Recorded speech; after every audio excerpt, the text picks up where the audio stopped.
OTB AM. With Gillette. Get into your flow with the new Gillette Labs Razor with exfoliating bar. Hello, good morning and welcome to OTB AM, 7:30. Adrian and Owen with you this morning until 10. Morning to you, Owen. Morning, Adrian. How's it going? It's going all right. How are you keeping? Yeah, good. It's what a monster weekend of sport we have as well, and a stacked show that we'll let you know about who's coming up in just a few moments' time. But what a monster weekend of sport between like the GAA. I don't know, for football people like ourselves, Owen, is that fair enough to say? Neither of our counties a hurling stronghold. Speak for yourself. They're probably both at a similar level, to be fair. But the football feels, the championship feels like it's really landed this weekend. You've that, the Merseyside Derby, obviously the bit of the boxing, Munster Ulster getting it underway tonight. Like, it is yet another weekend where it'll be hard to get off the couch. April was always going to shape up to be a bit of a disaster if you wanted to do anything with your life other than watch sport. It felt like there's only like 1 or 2 days, but there's not something of significance on. Like even the down days and the down moments have been like populated by things like the Sligo under-20s giving you a fairy tale story. Yeah. Today, where there's not Champions League on tomorrow, I think there's more under-20s action next week. So it's even the midweeks are kind of fairly well stacked as well. I'm getting very partial to a rugby at one of these inter-pros, ideally on a Friday night as well, 8 o'clock. It's almost ideal time. Like, it sort of steers you away from the late show. Do you know what I mean? Like, it lasts long enough that you've missed the window of that starting, which is great. Yeah. Steer you in the right direction. And this is not a factor for a buck like yourself who's out and about town. Is the late not something you want to get the start of? Is it not? Would you not like make a request to the URC to ask for like a 10 o'clock kickoff? It's kind of something you don't want to see any of, ideally, right. Isn't it? God. One Friday morning host throws other Friday show under a bus this morning in broadcasting beef. Shocker. It has its place and time. And obviously getting to games. I was at the Aviva obviously last weekend. Nice one. And delight to be there, Owen. How was it? It was grand. The atmosphere was... Somebody was texting me saying, the atmosphere looks pretty flat. It was grand for about 10 minutes, 15 minutes. Particularly when the third try went in. That was it. Like, any sense of... what was it Mick was saying on the show the other week? Tiernan, throw me on another pint. It was definitely at that point everybody understood whatever was going on with the pitch was the result. It was a shame. It was a shame, and I to be honest kind of felt as if it would have been like not that it would have been out of sight, but like there would have been a 12-point lead, let's say, almost from the first leg, and the fact that it wasn't, and it was tight, and it could have been much tighter, and the fact that Connacht started with a head of steam, I thought, geez, this is a game in here, like. And the tries just killed it, and that's what Leinster do. Obviously, they turn over the ball, and before you blink, you're 20 points behind, and that's what happened. How many points did you have? At the game, I had 3. Okay. Yeah. And did you hang around after in the premium section to... No, I wasn't in the premium section at all. No. Wow. No. I did have very good seats just out of pure coincidence, but right. No, I didn't hang around. I did go to the pub afterwards. It's like, you'd be sort of rude not to, but... A good Friday indeed for Adrian Barry, it seems. Congratulations to you and your Leinster brethren. Did it feel dirty beating your own people in such brutal fashion? No, I was sitting with a mate of mine who's from about 30 yards away from me at home, who's a Connacht fan. But of course, if you are from Connacht. Half an hour in, he had the blue flag out and he was waving it around, going, right. It might as well have been a white flag. But look, it is a shame. It is a shame because like that the Leinster Connacht thing has almost been the most competitive rivalry of all the provinces, which is no slight on anybody over the last couple of years probably. So you just had hope that, and like the quality of the players that are there, and like it's the second time I've seen Mac Hansen live at the Aviva for Connacht, and he's so impressive. And I know this is awful for Connacht fans, but like I couldn't help but think he should get himself down the road, really, like at some point or another. He's down the road to Munster, or like it's unlikely that he'd end up going to and like look, that's the reality for, I suppose, the best of the Connacht players. It has always been the reality. This is not breaking news, me saying this. And are you saying that because Munster is a bigger club, or are you saying that because his the Cork connection, or what's the?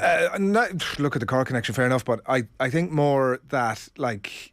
We'll talk about bit about United in a bit, but there's a lot of similarities I think between the clubs almost at the minute, in the sense that there's a bit of rebuilding to be done. That one is clearly a major rework job that I'm not sure about the 2 transfer windows and whether that's the other is Manchester United. But Munster are going to get their act together, right? Yeah. Is the thing. They absolutely are, in a way that they haven't done, let's face it, over the last little while. They're they're tipping along at the minute. That's about it, and they need to be doing much more than that. They need to be, like Ronan O'Gara's column in the Examiner a couple of weeks ago absolutely hit the nail on the head. They need to be week in, week out competitive with Leinster. Whatever about what happens in the Heineken Cup, that look after itself. But unless they're hitting that mark, and they're not at the minute. And a player like him, I think that, like, you know, if you've got the ambition of trying to win the Heineken Cup, I mean, I don't know, you know, he's got tattoos of some of his teammates on his leg or whatever. I don't know how that goes down when he hits the Munster, but yeah. Well, that obviously this is not going to go down well with Connacht fans. This idea that he would just no, look, I appreciate that, but you think that he would do that. I mean, that's a pretty but the best of Connacht players have always done that. Like Bundy might be one of the few kind of exceptions to it, you know, like a player, and I'm not talking about the likes of John Muldoon, who like obviously is a big club stalwart and a brilliant player for the club over a number of years, but I'm talking about the likes of Bundy. He's the exception. That's we call him out as the exception. More typically, players go on to hit a level or a mark, and they go on to Leinster, or they go on to Munster, whatever the case might be. So like, I'm not it's not, that's not breaking news. That shouldn't be the case, though, should it? Like it should absolutely not be the case. There should be. I don't think it's going to happen. By the way, I don't think that that's anything that he's thinking about. I think that they've got a fantastic coach and a setup there that gives them belief to have ambition for next season, and even within this season of maybe even looking around and saying, can we look at Ulster and Munster and say, you know what, we're the second team in Ireland, quality-wise, form-wise, and can that be an ambition over the next 18 months? I think that can be a realistic ambition given, as I say, the coach that they have and some of the players that they have. And surely those players think that that's a foundation to get on to the next level then. Like the first time ever they've got out of their pool in Europe. Granted, it was a bloated knockout stages this season. But I don't know, I think that, like, I do agree that Munster will probably come back, but I think that there's a bit of a rising tide in Connacht and in Ulster as well, especially at the moment. I'm not sure that classic Munster are bigger than the other two provinces is necessarily going to maintain over the next little while. Look, it's the case now, right, from their tradition and their history and stuff. That would be a more attractive proposition to go to as a player if all is equal. That's without doubt. But and absolutely you're right that we should have 4 really competitive provinces. I'm not for a second suggesting that it's right that that's the case, but I think that if you place yourself in the position of the player and you're hungry and ambitious to win a Heineken Cup, which is the holy grail obviously at that level, then I think, you know, you're going to be looking at Leinster, but a player in Mac Hansen's position, I almost don't think there's room for him at Leinster. Like, would he get into that Leinster team? If he can get into the Ireland team, I suppose he can. Well, that's a very good point. He'd probably be all right getting into Leinster. But I mean, you know, it'd be a bad decision also from the RFU's point of view to be sending a player like him to. That's not. Let's just assume that ain't happening, right? That ain't happening. So the other option, I think, if you were hungry for winning Heineken Cups, as much progress as Connacht has made, because like this is not me saying that, you know, to hell or to Connacht, or, you know, send them back another 20 years. Like what I am saying is they've come on light years over the last number of years in terms of their general ambition, the general running of the club. Andy Friend has been like a revelation there. So, and you hope that they kick on, right? But like Connacht are absolutely not in the conversation at the minute for winning a Heineken Cup. And even Munster, as poor as they've been over the last couple of years, are probably still, look, I don't know what the start of the season odds are, but they're probably like 10th or 11th favourites still to win the thing. So not a huge amount of progression needed there. And I'm just saying, at that individual level, if you are a player who's ambitious to win trophies, then it's a very natural step to make. Connacht should actually be, you know, listening to this and getting their blood boiling to a level where they're having conversations with David Nucifora about, no, screw that, how do we get players from Munster, the players below the guaranteed starters? I'm not saying that there's a number 10 jersey up for grabs in Connacht right now, but could they look at 2 of the kids in Munster who were linked with French teams? Well, certainly Jack Rowley was linked with La Rochelle last season. Ben Healy has obviously been linked with a move to Scotland. Like, just to pull you under this buzz with me, that what you've just said there is more offensive to Connacht than anything I've said, because you're talking about, like, you're saying, what's the second tier player that you have that you can not throw at all away? One of those players was linked with the team who got to the Champions Cup final last season. I accept that, and actually the point that you make is rock solid. It's rock solid, but it's an acceptance of top class players. Yeah, but it still places Connacht in an academy type situation. Not really, no. It's like, who are you realistically going to get? Like, I mean, you're not saying like send them up Jack O'Donoghue and like send them up Joey Carberry and. Well, why not? No, but that's not what you're saying. You're saying give them the second tier of players. Like, I mean, it's outrageous on. I think that if you said that Jack Crowley and Ben Healy are the second tier of players, I think in a matter of time they will be very much the top tier of players. Maybe not for Munster. Maybe Joey Carberry is going to be the 10 for the next little while, given his own age, and that's something that just is a long-term thing. That's not so much a second tier thing. It's about resources that maybe aren't being utilised that are maximum potential right now at Munster, given the backlog of 10s. And you could argue that even their correct decision wasn't reached over the last little while in terms of keeping those players at Munster, given the backlog that exists. Yeah, so it's a fair share. Maybe the 10 situation is a bit of a bad example because it's quite specialised at the moment, especially in Munster, and maybe the experimentation of Carberry at 15 is something that might loosen up things there. But yeah, like I guess maybe that attitude still does prevail around Connacht, where it's like you're not going to say send him Johnny Sexton or send him Joey Carberry. Yeah. It's the development province is that's still that attitude probably prevails in our conversations, which it shouldn't be. And like the comparisons with the other Reds across the water, not certainly anywhere near as desperate, but Eric Ten Hag is in some chat this morning about he's going to bring the assistant that he has with him at Ajax with him to United, and as one of the tabloids has it this morning, they've literally written Steve McLaren to come with him as well. So I don't know exactly how that would work in the sense of bringing his own number 2 with him as well, but that's what they're talking about. Reports that he's going to get 120 million to save the club. I don't know, is that 120 million before he gets rid of all the dead weight, or that he can get rid of all of those as well and keep that money too? But is there a case that he gets Rice, he gets, like, he needs a centre half? Does he get Harry Kane now that he's no longer City probably don't need him anymore, or somebody of that ilk? Players of character and players of quality, and that there's 3 positions, 3 players that come in, like the Ranić thing about the 2 windows bit. Like, maybe there is a bit of sense in that, and that's not about winning the Premier League, because I don't think that they need a bit more. They need more work than that, but it is securing Champions League straight off the bat, and suddenly they've made a huge bit of progress. Yeah, like I think they'll end up coming quite close with the squad that they currently have to getting Champions League. At that being said, the squad just clearly isn't good enough right now, and it's going to take a long time for it to be good enough. That it feels in one way that the Eric Ten Hag appointment is just a massive PR win for Manchester United, because it feels positive. It feels like a fresh, new, young voice coming into the club. I don't know why he's being attached so much to the whole youth thing, given he actually isn't that young. I don't know why. Like he's 52. Right. Like, I mean, this isn't. That's young, Owen. That's young. This isn't Julian Nagelsmann, but it kind of feels that, you know, everybody's kind of there's this kind of fresh feeling around Eric Ten Hag. Is he older than Pochettino potentially? But it definitely felt that, like, I mean, Poch is about 50. Yeah, he actually is older than. Yeah, Poch is 50, Ten Hag is 52. So they've actually gone for an older appointment between the two of them. But it does feel that there's kind of like a fresh new broom coming in to sweep away everything that's happened over the last little while. Whether or not that's going to be the reality, I'm not sure, but it definitely feels that PR-wise it's been a good move, and it is a good move. The thing is, though, it is that attached with an expectation that immediate success is going to come, because if that's the case, it's going to go the same way as the last little while. Like, it's hard to know what would have happened if there was a different attitude at Manchester United to long-term planning under any of their managers since Ferguson.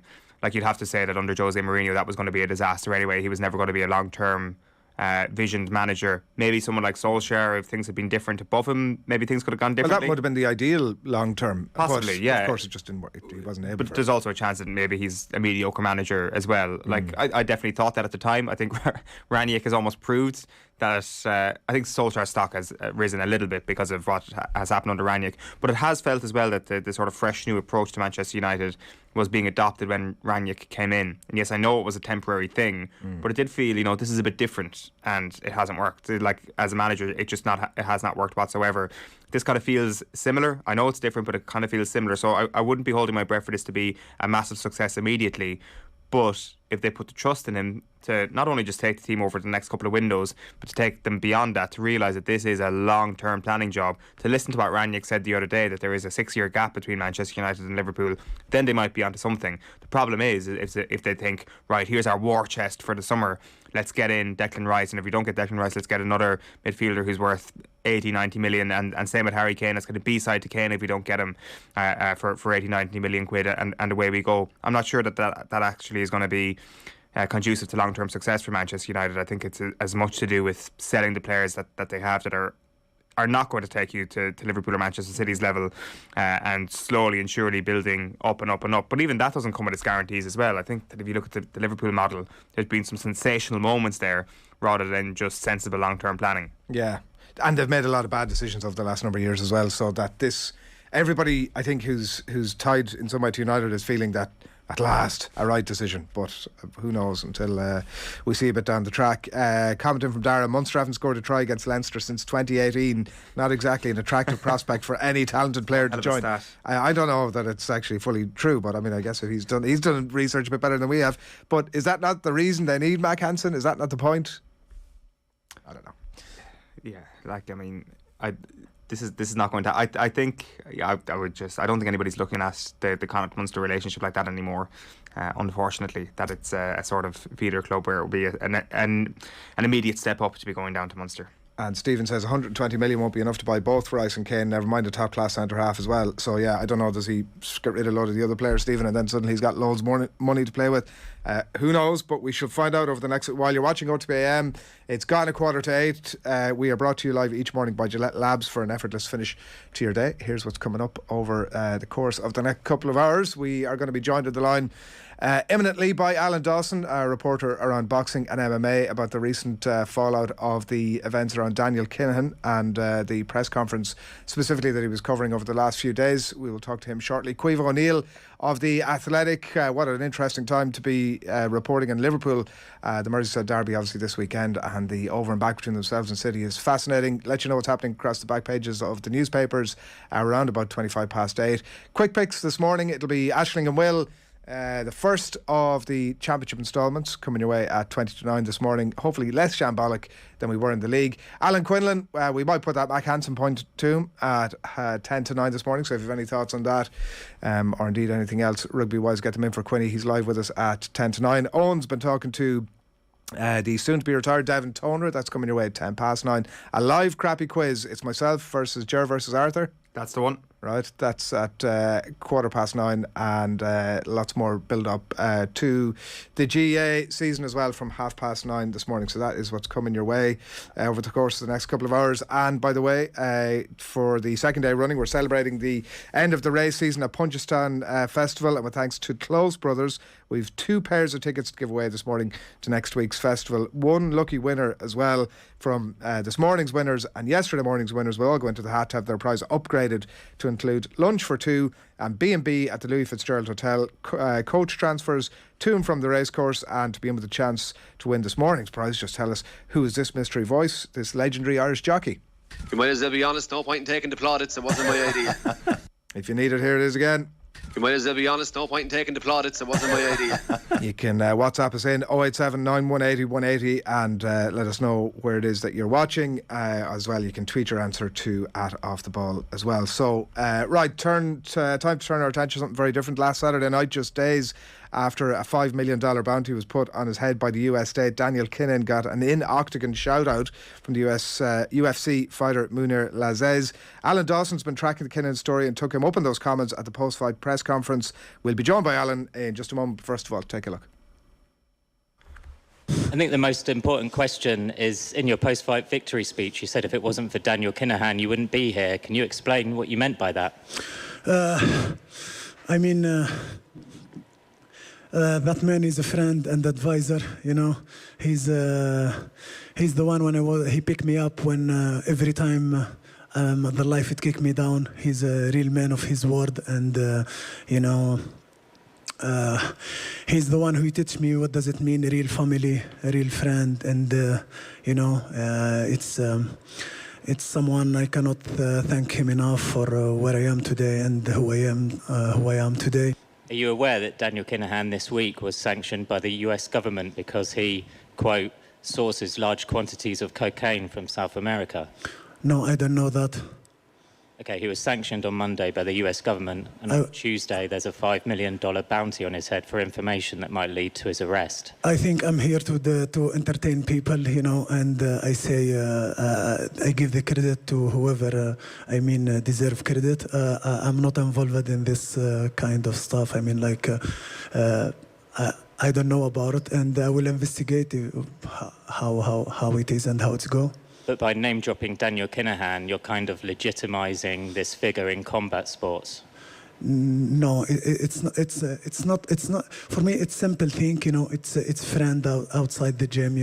And just I meet him for advice and this, and he helped me through my career. So, at a press conference in Dublin on Tuesday, police there said, for a message anyone in combat sports who continues to work with him, that they're, and I quote, involved in a criminal network. I don't, you know what I mean? I don't follow really this kind of news. I focus in the sport. I focus in my family. I focus and entertain people, and that's the most important, Okay, there's people online who think that you've undone your win by shouting out Daniel Kinahan.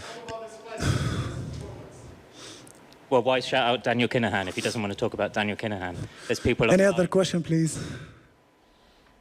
Yeah, and the man asking the questions there is Alan Dawson, boxing and MMA reporter. He's written, reported and questioned extensively around Daniel Kinahan's involvement in those sports for the last few years. Joins us on the line now. Morning, Alan.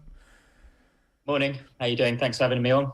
Thanks for coming on, and well done for being so persistent in your line of questioning as well. It seemed as if you were getting heckled a little bit from the room as that went on. Sorry, can you say that again? You were getting heckled a little from the room as that questioning went on. Yeah, just from the, I think it turned out probably to be one of his member of his training team, probably a coach. I know excuse me, I think he was asking, demanding for the conversation to be moved on to the actual fight. But when you're shouting out Daniel Kinahan on Monday, let's go back, Daniel Kinahan was sanctioned by the US government. On Tuesday, there was a $5 million bounty for information that might lead to his financial disruption, arrest or conviction.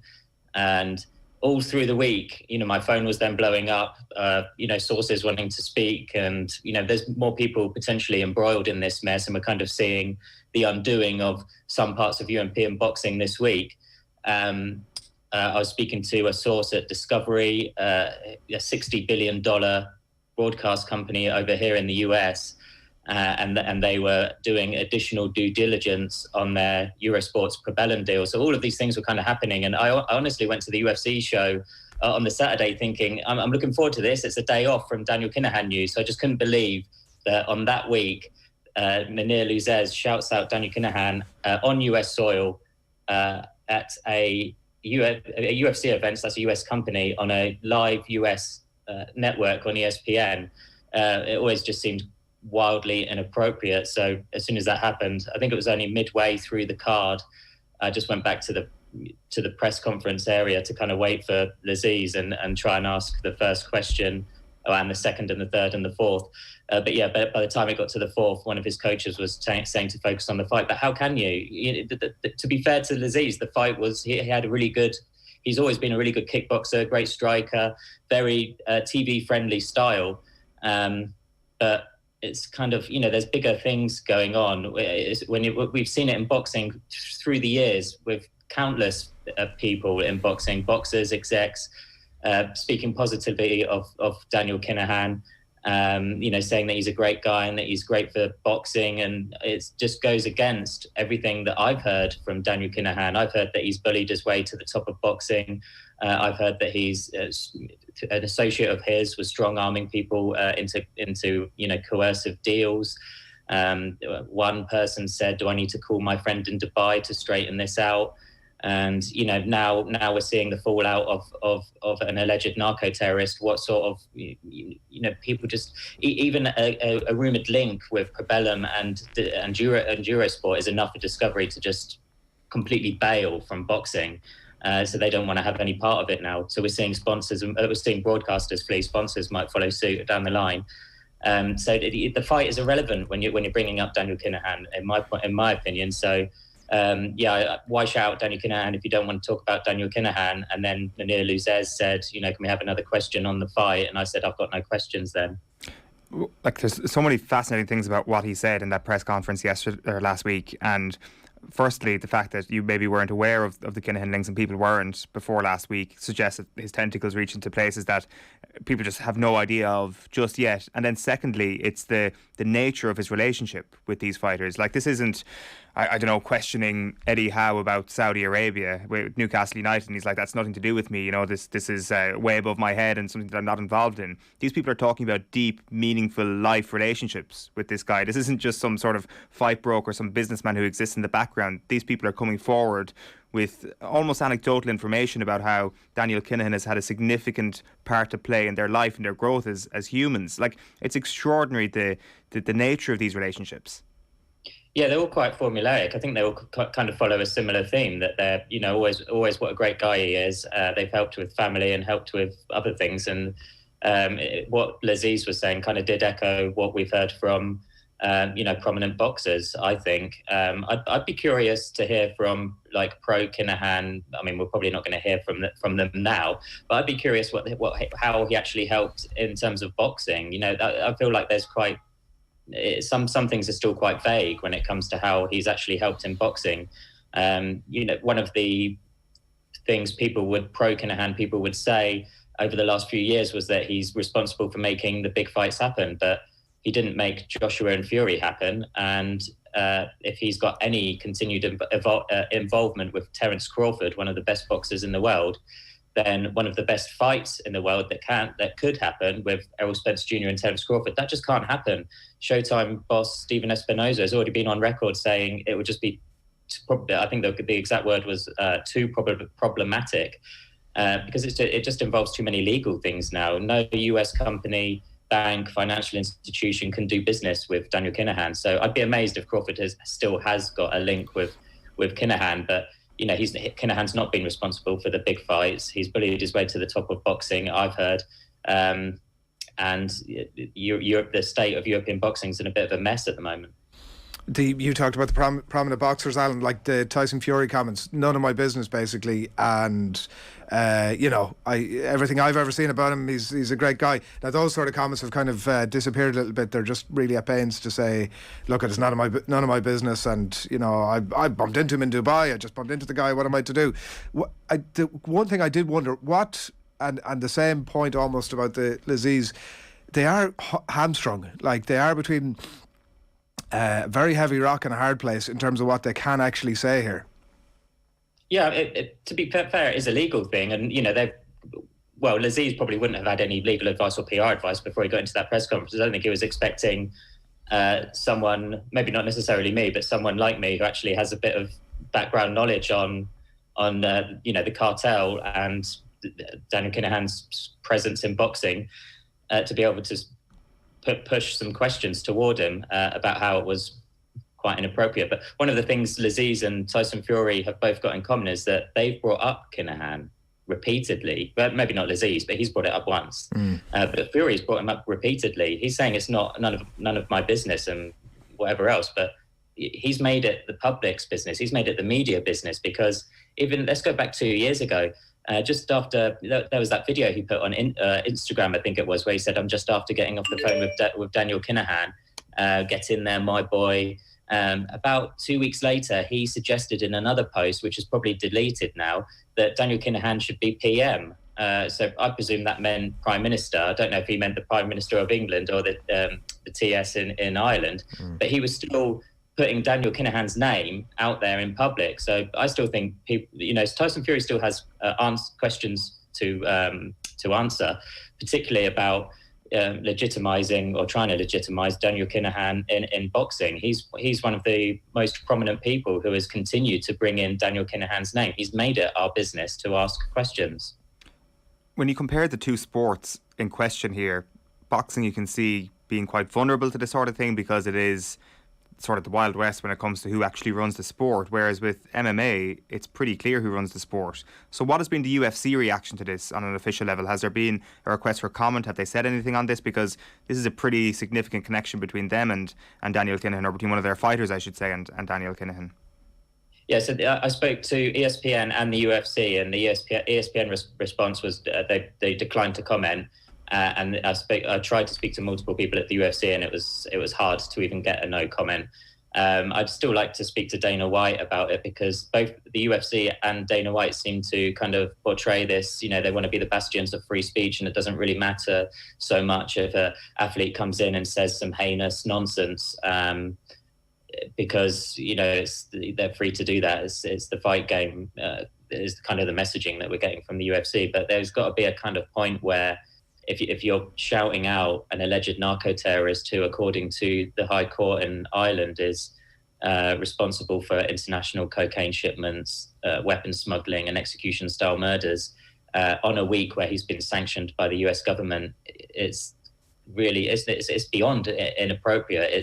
It's just like, it can cause a legal headache for the UFC. And it's bad for American MMA. It's been horrible for European boxing, and it's just not needed in American MMA.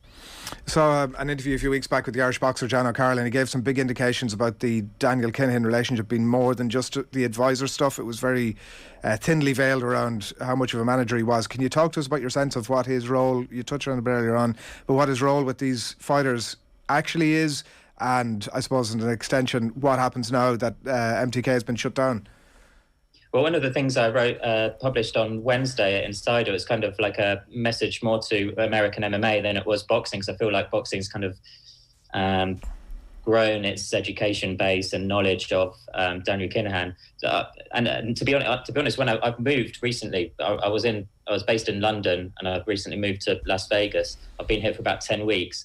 Every single time I've been to an event, Daniel Kinahan has come up. It's been a really hot topic behind the scenes in boxing, and I feel like MMA doesn't really know who he is as much. So that would be one difference. I feel like one of the things I published this week was there's just quite a few people on background talking about how just Kinahan behaves, and associates of his have behaved over the past few years.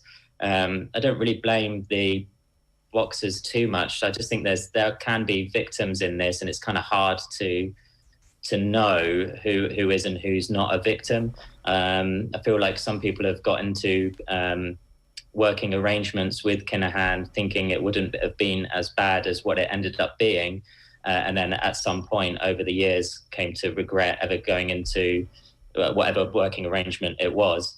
But there are people in boxing who have stayed quite clear of this mess. Showtime, Premier Boxing Champions, Mayweather Promotions, Al Heyman. They've rarely, if ever, dealt directly with Kinahan. I don't think they've ever dealt directly with Kinahan. When it came to Tyson Fury and Deontay Wilder, I think the sort of managing of that fight came from Shelley Finkel rather than Al Heyman and Stephen Espinoza. But, while boxing has probably given itself a black eye, is what a lot of mainstream media will be going with. The other eye is relatively clean, and American boxing will probably still thrive through those companies I just mentioned. But yeah, we're just seeing a bit of a crumbling in the European boxing scene right now. The MTK global roster was so big, and it kind of it was very top heavy with obviously Tyson Fury and Josh Taylor and people like this. But when you go further down to the lesser known names, I'm just curious how long some people might be out of the game while they try and find management, and whether they can even get fight dates if broadcasters are going. So there could be some careers that are going to be on ice for quite a long time. Coming from that camp, is it hard for them to get new management, representation, advisors, whatever way you want to word it? There's just so many. There just might be so many of them that how many companies will be able to welcome all of them in? If broadcasters are going, and it just depends how many fight dates they can really be offered to for every single athlete in that MTK global roster to be able to have a home. And the T's and C's that they were on in their previous company may not be as good when they go to the next one, of course. Yeah. We will watch that with interest over the next while. I was interested to hear we had Kieran Cunningham of the Irish Daily Star, who's reported on this over the last number of years as well, on our show during the week on the radio show, and he was talking about it being the end game for Daniel Kinahan in boxing, and I wasn't sure before I'd heard that whether this was like he'd lost the battle but would still try and win the war. Is it the end game for him in your view, Alan? And also, what's to stop the next Daniel Kinahan doing the same thing within either sport? Yeah, good question. So I've got to agree with Kieran. I think if he's going to try and still control things behind the scenes, it's just going to be really difficult because, especially from an American point of view, it's hard for people to. It's just too big of a legal headache. But I mean, Bob Arum's already been saying on record things about Kinahan that you would think that how can they even do business again? But I feel like Bob Arum said a few things about a few people, especially Eddie Hearn, and then 2 hours later they're on the phone trying to make a fight. So I don't know. With Arum, I can't imagine Top Rank will ever want to go to try and enter any arrangement with Kinahan again. Even before the sanctions, I did hear that Top Rank had already been trying to move away from Kinahan and Kinahan-related people and figures and companies in boxing. So from an American point of view, I feel like he's just shut out mostly because of the sanctions. In Europe, I feel like Eddie Hearn and Matchroom moving to DAZN, maybe that might have been strategic to try and get away from Kinahan.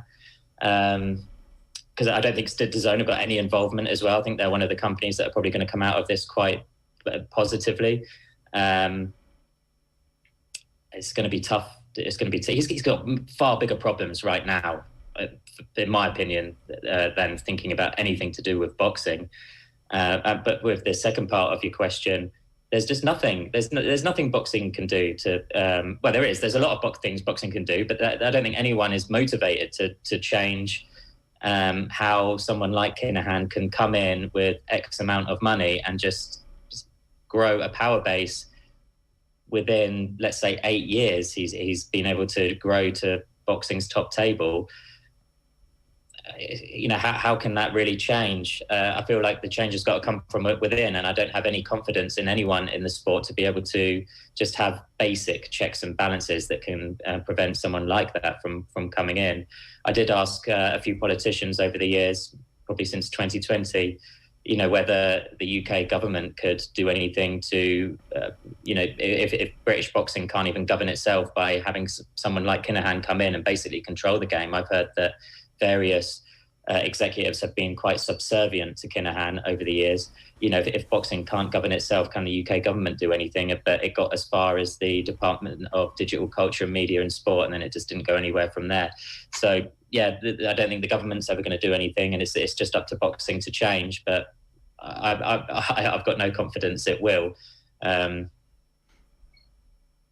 that's just boxing, is what we keep on hearing. But it's sad because the stories that we really should be celebrating is a couple of weeks ago, I was at an Ericsson Lubin Sebastian Fundora fight, and it was the best fight I'd ever seen since I've moved here.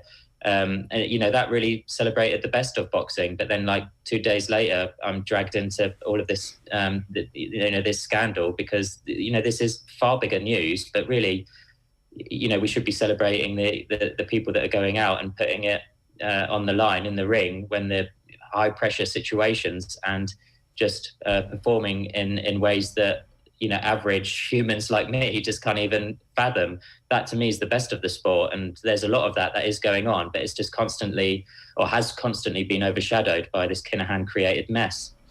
Just before we let you away on the obviously Fury White fight this weekend and how much this looms around that, I guess, and it probably brings us full circle back to the initial question that we asked, how much of the narrative is dictated post-fight in relation to the Kinahan stuff depends on who's in the room to ask the question, and indeed, given what happened at the pre-fight press conference, how many questions are actually allowed to ask. Yeah, I think even in Tyson Fury's last fight against the third instalment in the Deontay Wilder saga, Daniel Kinahan overshadowed that event as well, because Nicola Tallant published the book Clash of the Clans, and that really detailed the relationship between Tyson Fury and Daniel Kinahan.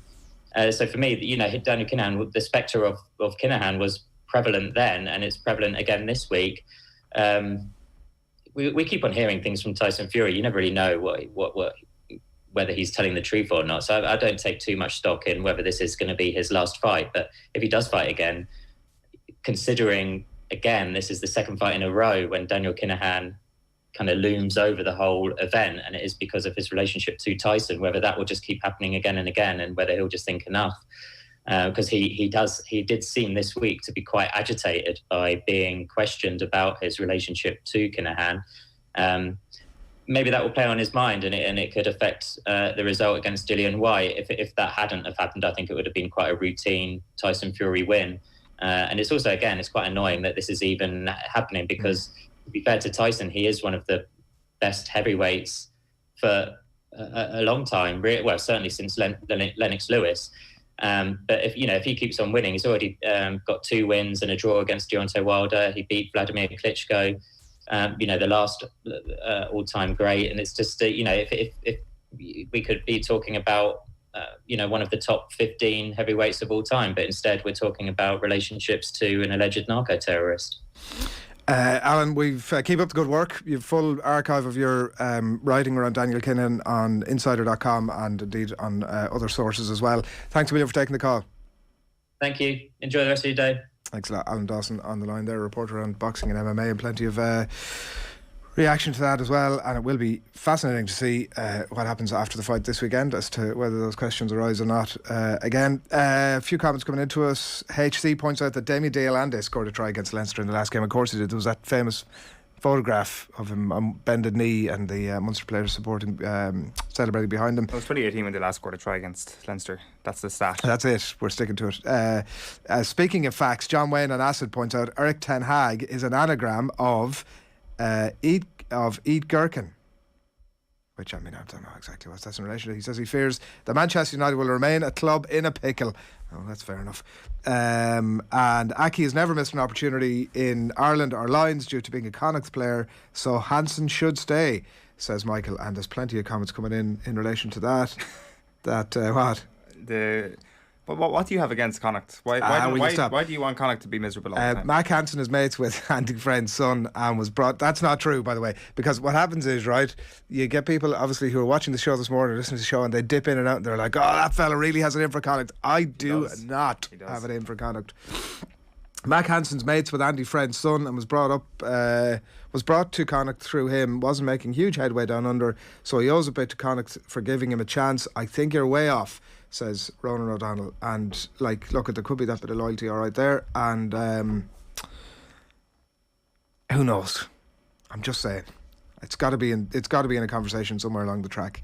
Righto, we have lots still to come. We're going to be talking. We'll talk about that with Alan Quinlan a bit later on. We've a live crappy quiz coming your way, and plenty more besides as well. We've got a quick picks coming ahead of the GAA Championship weekend. But up next, we're going to be talking to Liverpool in the company of Caoimhe O'Neill. OTB AM. This is OTB Sports Radio. The football pod on OTB Sports. Have you ever seen a team like Limerick that are so physically dominant? They're absolutely financially dominant. We're not exactly hurling aficionados on this pod now, but they do remind us of our team at our peak, that they can go through a phase of 7 or 8 minutes and just take the game away from a team. Get the hop on everyone else and hear the football pod first on the OTB Sports app every Tuesday. FBD Insurance knows this sound spells trouble for van drivers. But if you're an existing FBD customer, you'll get 15% off a new van insurance policy. It's how we're keeping you and your van on the road. Visit fbd.ie or contact your local branch. FBD Insurance. Support. It's what we do. Terms and conditions apply. 15% discount available on new commercial motor policies only when an existing FBD farm, business, car or home policy is in place. FBD Insurance Group Limited, trading as FBD Insurance, is regulated by the Central Bank of Ireland. Commercial motor insurance is underwritten by FBD Insurance PLC.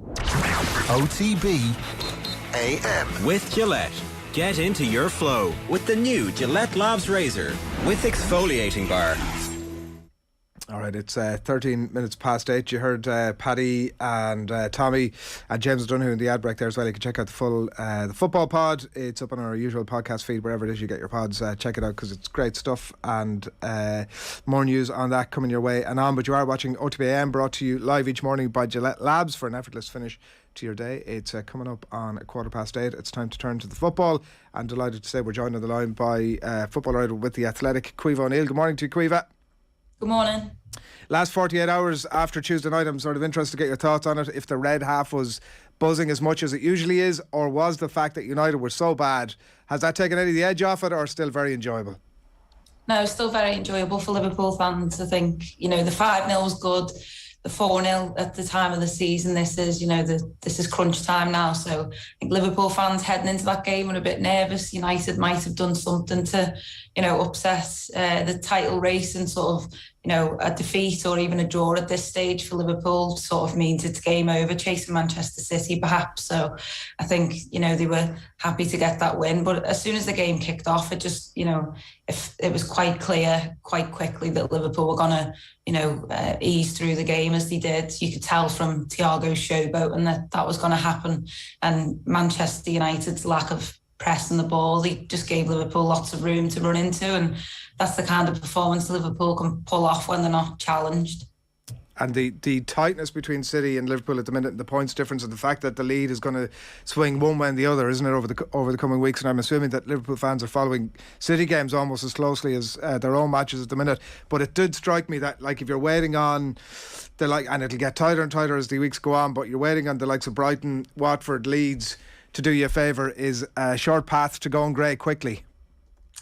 Quite painful, isn't it? But Liverpool fans have been here before, and City fans will be in the same boat, wondering whether United could have done anything. It'll be Everton at the weekend, and Newcastle, Tottenham, and teams like that in the weeks to come. So both sets of fans and even managers and players will have their eyes on each other's fixtures. But it is about Liverpool just winning their games and hoping and I guess praying for something to happen with Man City, for them to slip up in one of the games. Just a draw, as I said, for either team would, probably render the race over. So, it's crucial that Liverpool keep on winning. But I do sort of look at both sets of fixtures and think, probably at some point they're going to drop points, either team. But, it hasn't happened just yet. They obviously dropped points against each other, but that felt like, Liverpool got out alive there, and, it sort of spurred them on going into Wembley the next weekend, and that performance was brilliant, and the performance against United was. So it feels like there's a real momentum with Liverpool at the minute. You mentioned there a moment ago Thiago's showboating, kind of taking the piss out of Manchester United the other night, and it does feel that he's kind of taken the Anfield crowd to a whole other level again, that there is this magician in midfield when he's on the ball that is really exciting the fans to a level that maybe any of the other midfielders over the last couple of years just haven't been capable of doing, as effective as they have been. Yeah, I think this is Klopp's plan all along. He's always been looking to find, those marginal gains and also players who he thinks will take this Liverpool team to a new level. And I think Thiago was almost that missing piece that Liverpool fans didn't really know that was missing. And, as soon as he's come in, he's had a difficult first season. He obviously gets an injury, which keeps him out for a long time and disrupts it. There's no fans in the ground for most of the season. But this season, he's really taken to being a Liverpool player, and the fans have really taken to him. I think it's 14 league starts without defeat when he starts. So, you can tell the kind of impact that he's having on this Liverpool team. But just to watch him play is a joy. Like I've never watched a player like that before.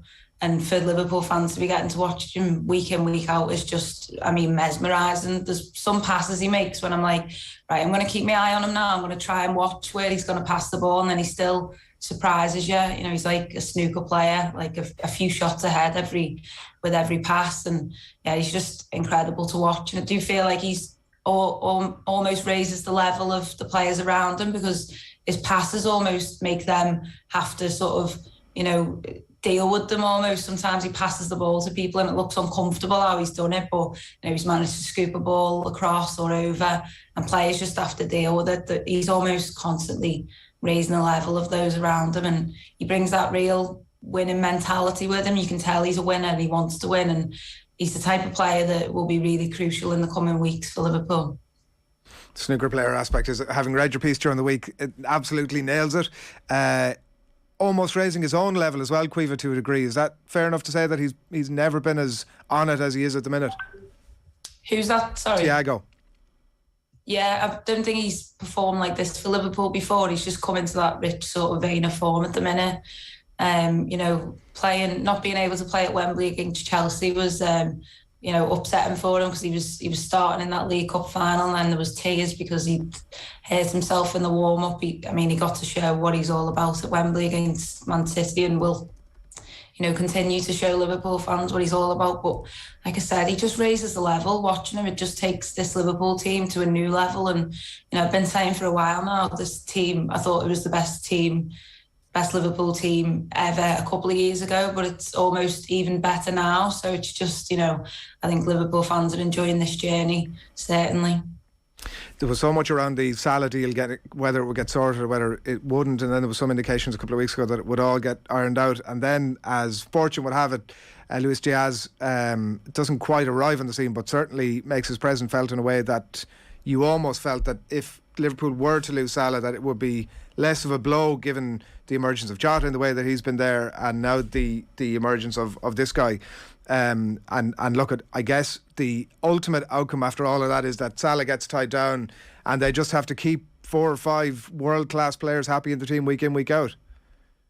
Yeah, it's a difficult job Jurgen Klopp's got, isn't it? But I think, the addition of Luis Diaz has really taken Liverpool to another level as well. He's just brought energy and excitement and fun. Every time you watch him on the ball, he's just, like a kid in the playground. He just wants to run with it and have fun. And he's brought a new energy to Liverpool that they probably needed, halfway through the season. He's been just incredible. And, I think he's been a real signing for Liverpool and will continue to be. So he's, almost one for now, but also one for the future as well, as you mentioned there with Salah and Mane, both turning 30 and, going into the last years of the contract. So it's difficult sort of for fans to even, think about Salah or Mane not being Liverpool players. As what they've given to the club has been just outstanding, and they'll go down in club history. But Liverpool fans aren't ready for that yet. They want more from these players, and that's the hope that they can get them committed to contracts. And you mentioned Diogo Jota as well. The thing with Liverpool, it feels like even when they're building for now, they're almost building for the future. They found a player like him who's going to dominate, you would imagine, for years to come. So they're always looking for those edges now, but also for the seasons to come, which I think they never did for such a long time. So I think that bodes well that the good times might just keep on rolling for Liverpool. And the good times for Liverpool is all that Liverpool fans will need. But in the context of this season, seeing Manchester United struggle, seeing Everton in relegation trouble, if we're being honest here, that makes the season all the better for a Liverpool fan, I suspect. Yeah, Liverpool fans probably, but I mean, they're just having such a good time on their own. They don't really, that's the thing with Liverpool fans, I think they've always just enjoyed what their team are doing. I haven't looked sideways too much, they'll be looking up at that one point and chasing Man City down. That's the main focus for everyone. And I think, to do something like a quadruple perhaps would be, it's never been done before. It would leave it would be, imagine the parade for that. It would be incredible. So the Liverpool fans have always, I think, been focused on Liverpool, and it's going to be a tough game against Everton with them battling it out. Obviously, Burnley picking up 3 points against Southampton last night. So, I think they'll probably get more of a fight out of Everton than they perhaps did against United in the week. A fight might not be enough, of course. There's a big gulf in quality there. Just before we get into the bones of that, are Everton going down, do you think? Pardon, sorry? Are Everton going down, do you think? No, I think they'll manage to do it and stay up. I felt like there was a bit of momentum there. Obviously, Richarlison scores a late goal. Points like that can just be defining for a team. And yeah, I don't think I'd like to see them go personally. My brother's an Evertonian, and most families on Merseyside are split down the middle, red and blue. As much as there's banter between the two sets of fans, it'd be pretty weird not having a Merseyside derby to look forward to a couple of times a season. The fight point is an interesting one because it was one of the biggest criticisms, obviously, of United during the week, that whatever but the lack of quality, there seemed to be little fight there, and you assume, as you say, that Everton have loads of it. But the gulf in class, Caoimhe, I'm assuming means that at some point or another Liverpool get to stretch the legs a bit about this. Like, the result of it is surely not in doubt.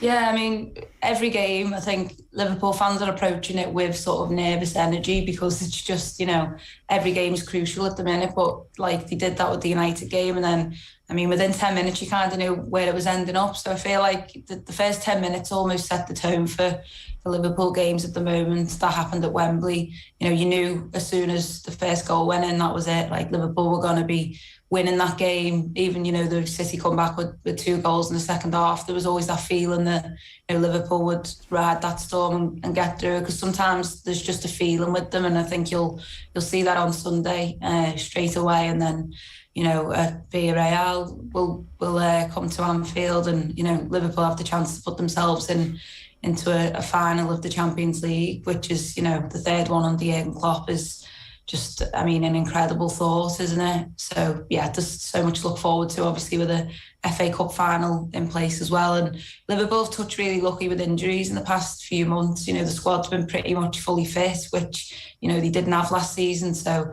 the injury gods are sort of looking down on them, I think, so far. What's interesting at the moment as well is that there's been a real trend over the course of the season of using Liverpool as like the barometer of how to, or maybe even a blueprint of how to actually make a football club good again. It feels that theme has been there around Arsenal over the last couple of seasons. Manchester United very much tapping into it now. Ranić himself said there's a 6-year gulf between ourselves and Liverpool, as if, you know, time and patience are the number one ingredient required to take a club to Liverpool's level at the moment. But from having covered them over the last couple of years, Caoimhe, I presume there's a hell of a lot more to it than that. There has been like huge success in the transfer market, huge success in recruitment, obviously the biggest success of all in getting Jurgen Klopp into the club. Yes, there's been a lot of patience involved with Liverpool, but there's also been a hell of a lot of good decision making that's taken place that other clubs aren't necessarily they don't have a God-given right to have themselves. Yeah, I think Liverpool won the lottery with Jurgen Klopp, to be honest. You know, I think his approach to this football club has been just, I mean, incredible, really, when you look at the kind of marginal gains he's looked for in every way on the pitch and then off the pitch as well. Like you mentioned, the recruitment has been phenomenal.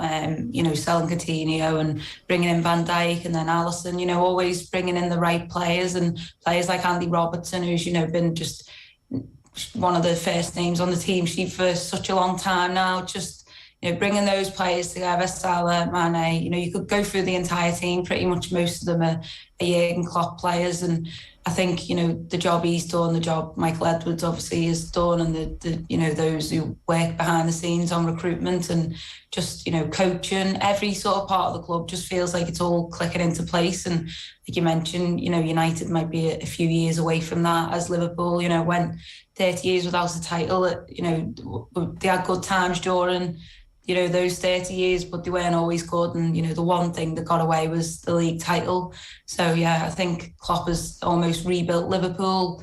And, yeah, fans are just made up with that. I think, you know, talk about Salah and Mane and, you know, other players perhaps like leaving in the coming years, but it's Jurgen Klopp as well that Liverpool fans want to stick around, because obviously his contract's till 2024. They want him to stay forever, I think, because, you know, he has brought the good times back to Liverpool, and just in his approach to being a manager. He rotated out loads of regulars, obviously, for the Benfica game, and they had that cushion from the first leg, or that comfort almost. Is that a gamble? And I use that word advisedly, given that their B team is pretty good. Is that a gamble that he's unlikely, do you think, to take again?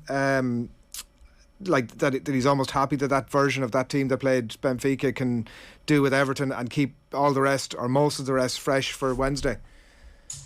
Yeah, I mean, I wouldn't be surprised if he rests and rotates players, because that's been something Liverpool have done for such a long time. I think, you know, Manchester City had to do it after playing Atletico Madrid.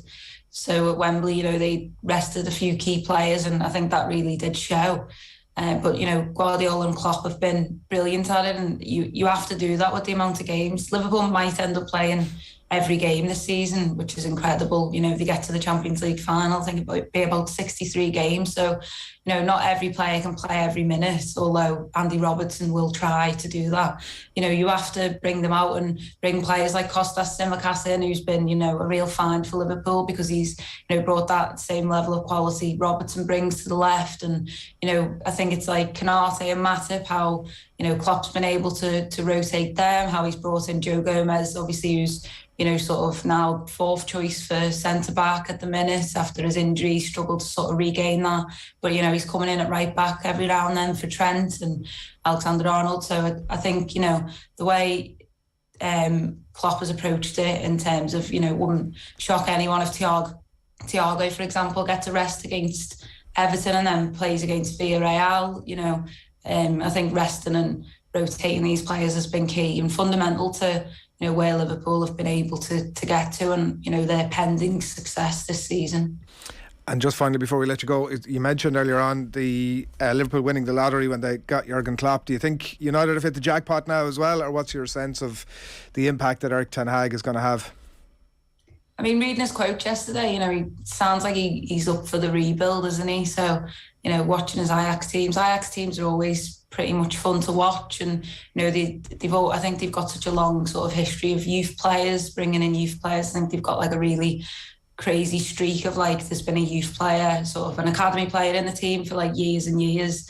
For pretty much every game. So, you know, they've got that philosophy there. I think he'll bring that over and really work with the younger players and, you know, help bring them through, but also sort of do what Jurgen Klopp did and, you know, getting rid of the players that don't fit, you know, and moving them on to other clubs. And, you know, that can take 2-3 seasons, if not more, to sort of do that. It won't happen over the summer to Manchester United, but I guess he needs to have that support that he'll be able to do that, bringing the players that he sees. You know, it is easier said than done, and it will take a time to sort of happen. But I think, you know, you can see from the excitement of United fans that they're pretty excited about this new direction after, you know, it's so difficult to replace someone like Alex Ferguson, and they've sort of, you know, brought in plenty of managing in between them. But, you know, Liverpool might eventually be in that sort of boat after Jurgen Klopp. Post Jurgen Klopp era at Liverpool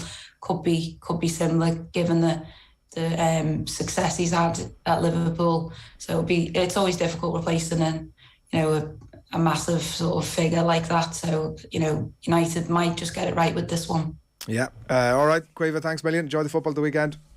Thank you. Caoimhe O'Neill from The Athletic there. You can check out all of her stuff. There was a deep dive into that Thiago experience, is that the way to word it, from the United game during the week, and how good he was. And Caoimhe was paying close attention to his movement. The snooker player analogy is absolutely bang on, particularly if you look at some of the graphics from the piece as well. And you just assume they get it done against Everton this weekend. John has been in contact. Morning to you, John. He said, enjoyed OTB AM's short spike in League of Ireland coverage. Hope it returns. Bowes Rovers tonight deserve some kind of mention in your sport wrapper. Does the fact that these games aren't on TV mean that they're invisible?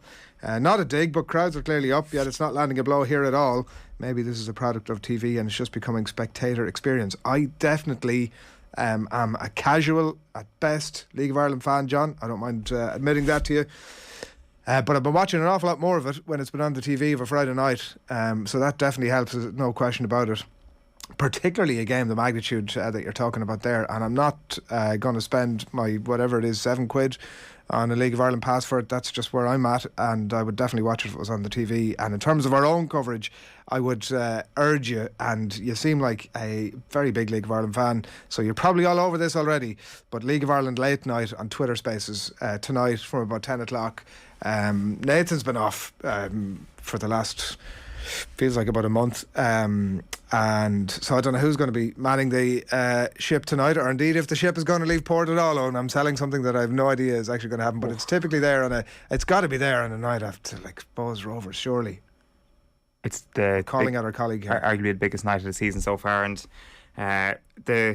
well, actually, no, I was going to say the 16 bus will be hopping tonight. It wouldn't necessarily be the 16 bus, but one of the buses in that area is going to be absolutely packed with callers, with Johnny Ward in tow, no doubt, trying to opine on that. Obviously, Rovers in a great run of form at the moment, and if they get the job done tonight, they'll at least be still a point behind Derry City at the top of the table. I still think if Bowes get the job done, I mean, they'd be up to 18 points after that point, 5 points behind Rovers. You can't really paint this in a way that doesn't make it an exciting fixture. It doesn't make it a massive fixture for both sets of fans. But as you say, the main event is after the event, isn't it? It's all about those hot takes coming through. I personally welcome the chaotic nature of the Dublin bus aspect to League of Ireland. That's why it's a bit of late night, LOI late night. LOI late night. But yeah, they're just clearly just too professional. They've just done, it's just too slick an operation these days. It's kind of become such a beast that they've. Well, it's branching out into all sorts of interesting fields. It's made its GAA debut last weekend. Yeah. Number one host Tommy Rooney was in the hot seat. He had Dahi Regan alongside him. Plenty of callers getting involved. I believe other hosts are available and will become apparent over the coming weeks. Did you get involved? Have you asked to speak on either and any of those? I have not, and I was interested to see Joe Malloy hit the I want to get into the action here button during the GAA chat last week. That's just Joe, isn't it? Like just sitting on Twitter hoping for a fight.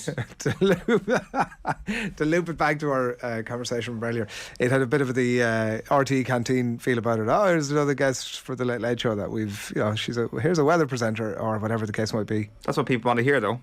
No, I didn't hit the button that time on because I had 3 sleeping kids in the back of the car, so I thought I better not get involved. But no, it's a good listen. I don't know what's going to happen. No, they'll never be in competition because the GAA piece is on a Sunday night, and the League of Ireland, as we've said, is definitely happening tonight. We're certain of that. A reminder of our competition: it's 25 to 9 to celebrate the end of the race season at Punchestown Festival, and with thanks to Close Brothers, we have a couple of pairs of tickets, 2 pairs of tickets to give away to next week's festival. We gave away a pair yesterday, another pair this morning, and then one lucky winner of those 4 is going to go into the hat this morning to have their prize upgraded to include lunch for 2 and B&B at the Louis Fitzgerald Hotel. We're going to give you coach transfers to and from the racecourse as well. So to be in with the chance, just tell us who's this mystery voice. You might as well be honest, no point in taking the plaudits, it wasn't my idea. A legendary Irish jockey.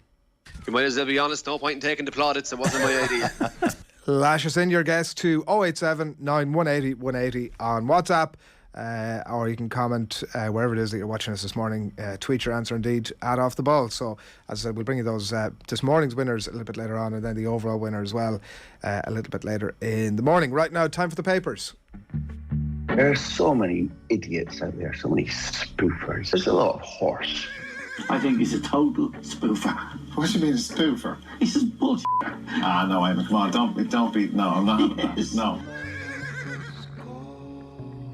Right, before we get stuck into what's happening in the back pages and indeed on OTBSports.com this morning, Owen, just in the last few moments of breaking news. There's been a bit of a breakthrough in the Rin It or Bin It saga. It looks like the former of those 2 options is going to be what happens. It will not be binned, it will be rinned, and that is pending the approval of the Munster Executive. Kerry County Board have intervened, just like they did before the Tyrone game last year. They're such giving people. With a statement that says the executive of the Kerry County Board, following consultation with the football team and the management and subject to the approval of Munster Council, has decided to accede to a request from the Cork County Board to set aside for 1 year only the home and away arrangement between Fitzgerald Stadium and Páirc Uí Chaoimh to allow this year's game to be taken place at Páirc Uí Rin. So they said the agreement would recommence next year, where Fitzgerald Stadium would host a Kerry Cork game, and then the venue for Cork's home game would be Páirc Uí Chaoimh thereafter. Kerry County Board acknowledges the close relationship that exists between both boards, the importance of protecting the integrity of the Munster Senior Football Championship, and a priority now for the team management and players to prepare for the game without further distraction. And he says, or they say I should say, it is now a matter for the Competitions Control Committee of the Munster Council to confirm the venue for this game. And Kerry County Board won't be making any further comments. So the ball is firmly in Munster Council's court at this point, but for them to go against Kerry and Cork at this point would be an extraordinary step. So I think that 7th of May, you can pencil it in now. 16 days. It is going to be Kerry against Cork and Páirc Uí Rin. Cork obviously feel they have a very good chance of winning this game, otherwise they wouldn't have dug the heels in so far. They're definitely we're not of the mind whatsoever to kick this can down the road and try and get a couple of back-to-back home games in the hope that they might have a better chance of beating Kerry down the line. They feel they have as good a chance of beating Kerry this year as they do next year or the year after, and that's why they dug their heels in. And fair play to them, and Kerry have gone along with it, which was the right decision on their part, I feel, as well, just to try and take the drama out of it. I know that they're in they're in camp this weekend, put it that way. They've gone fully professional athletes this weekend. Kerry, they're starting a couple of days of a camp in Killarney. They're not going anywhere exotic.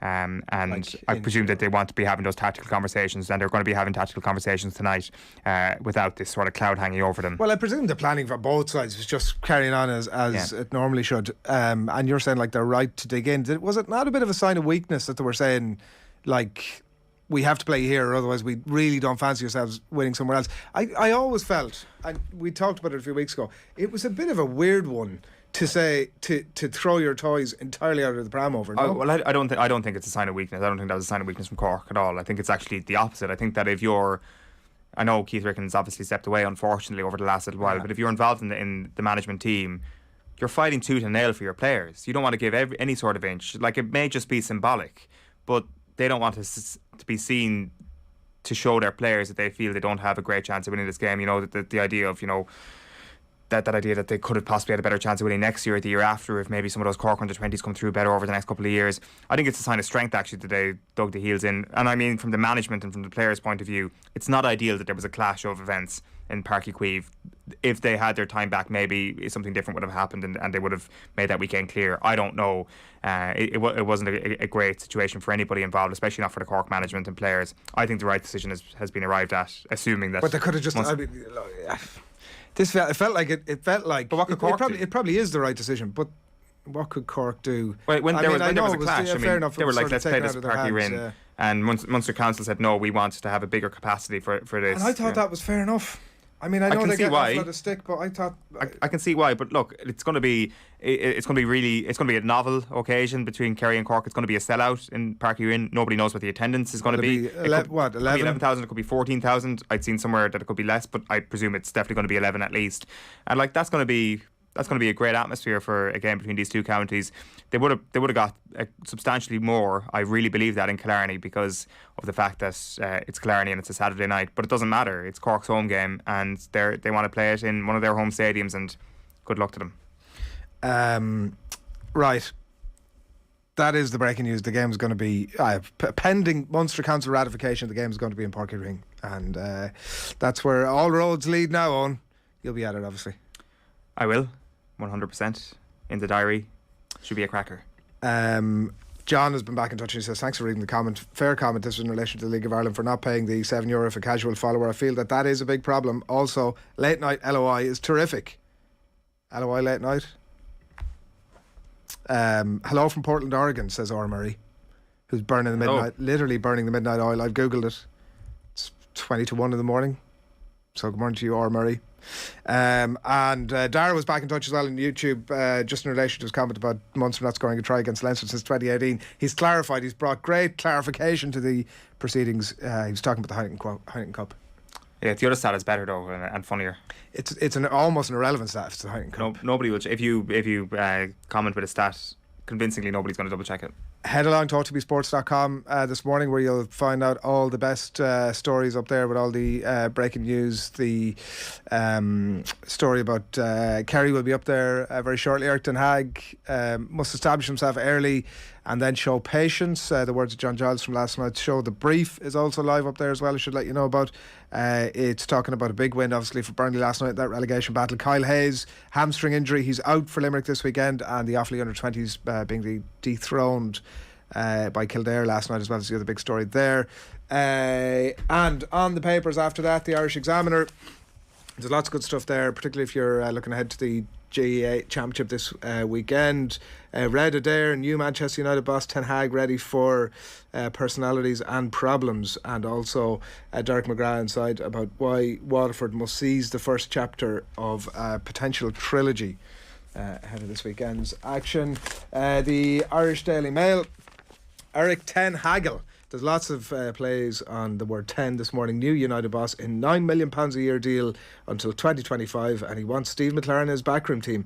But Old Trafford Chiefs aren't convinced. You just feel as if he's in like an exceptionally strong position to negotiate. There's been a lot of chat over the last couple of days about whether he was going to be head coach or manager, and he was insisting he's going to be manager, and he's absolutely right. Like, I think there's never been a manager in a better position to be able, and including the great man in that, be able to negotiate his T's and C's. United are at an absolute low ebb, and they are desperate to get this guy. He was so impressive apparently in the interview process that they were desperate to get him. I do think that leaves you in a position to be able to say, I'm coming in, but here's what I'm coming in as.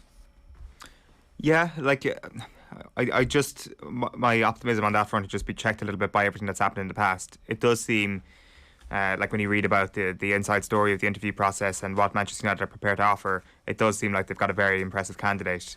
But sometimes it feels that the most impressive candidate is hamstrung by the environment in which they're in at Manchester United. So I'm just cautious to kind of jump into saying that this is a good appointment for Manchester United. That's not to say that Ten Hag isn't an outstanding manager and his track record isn't outstanding.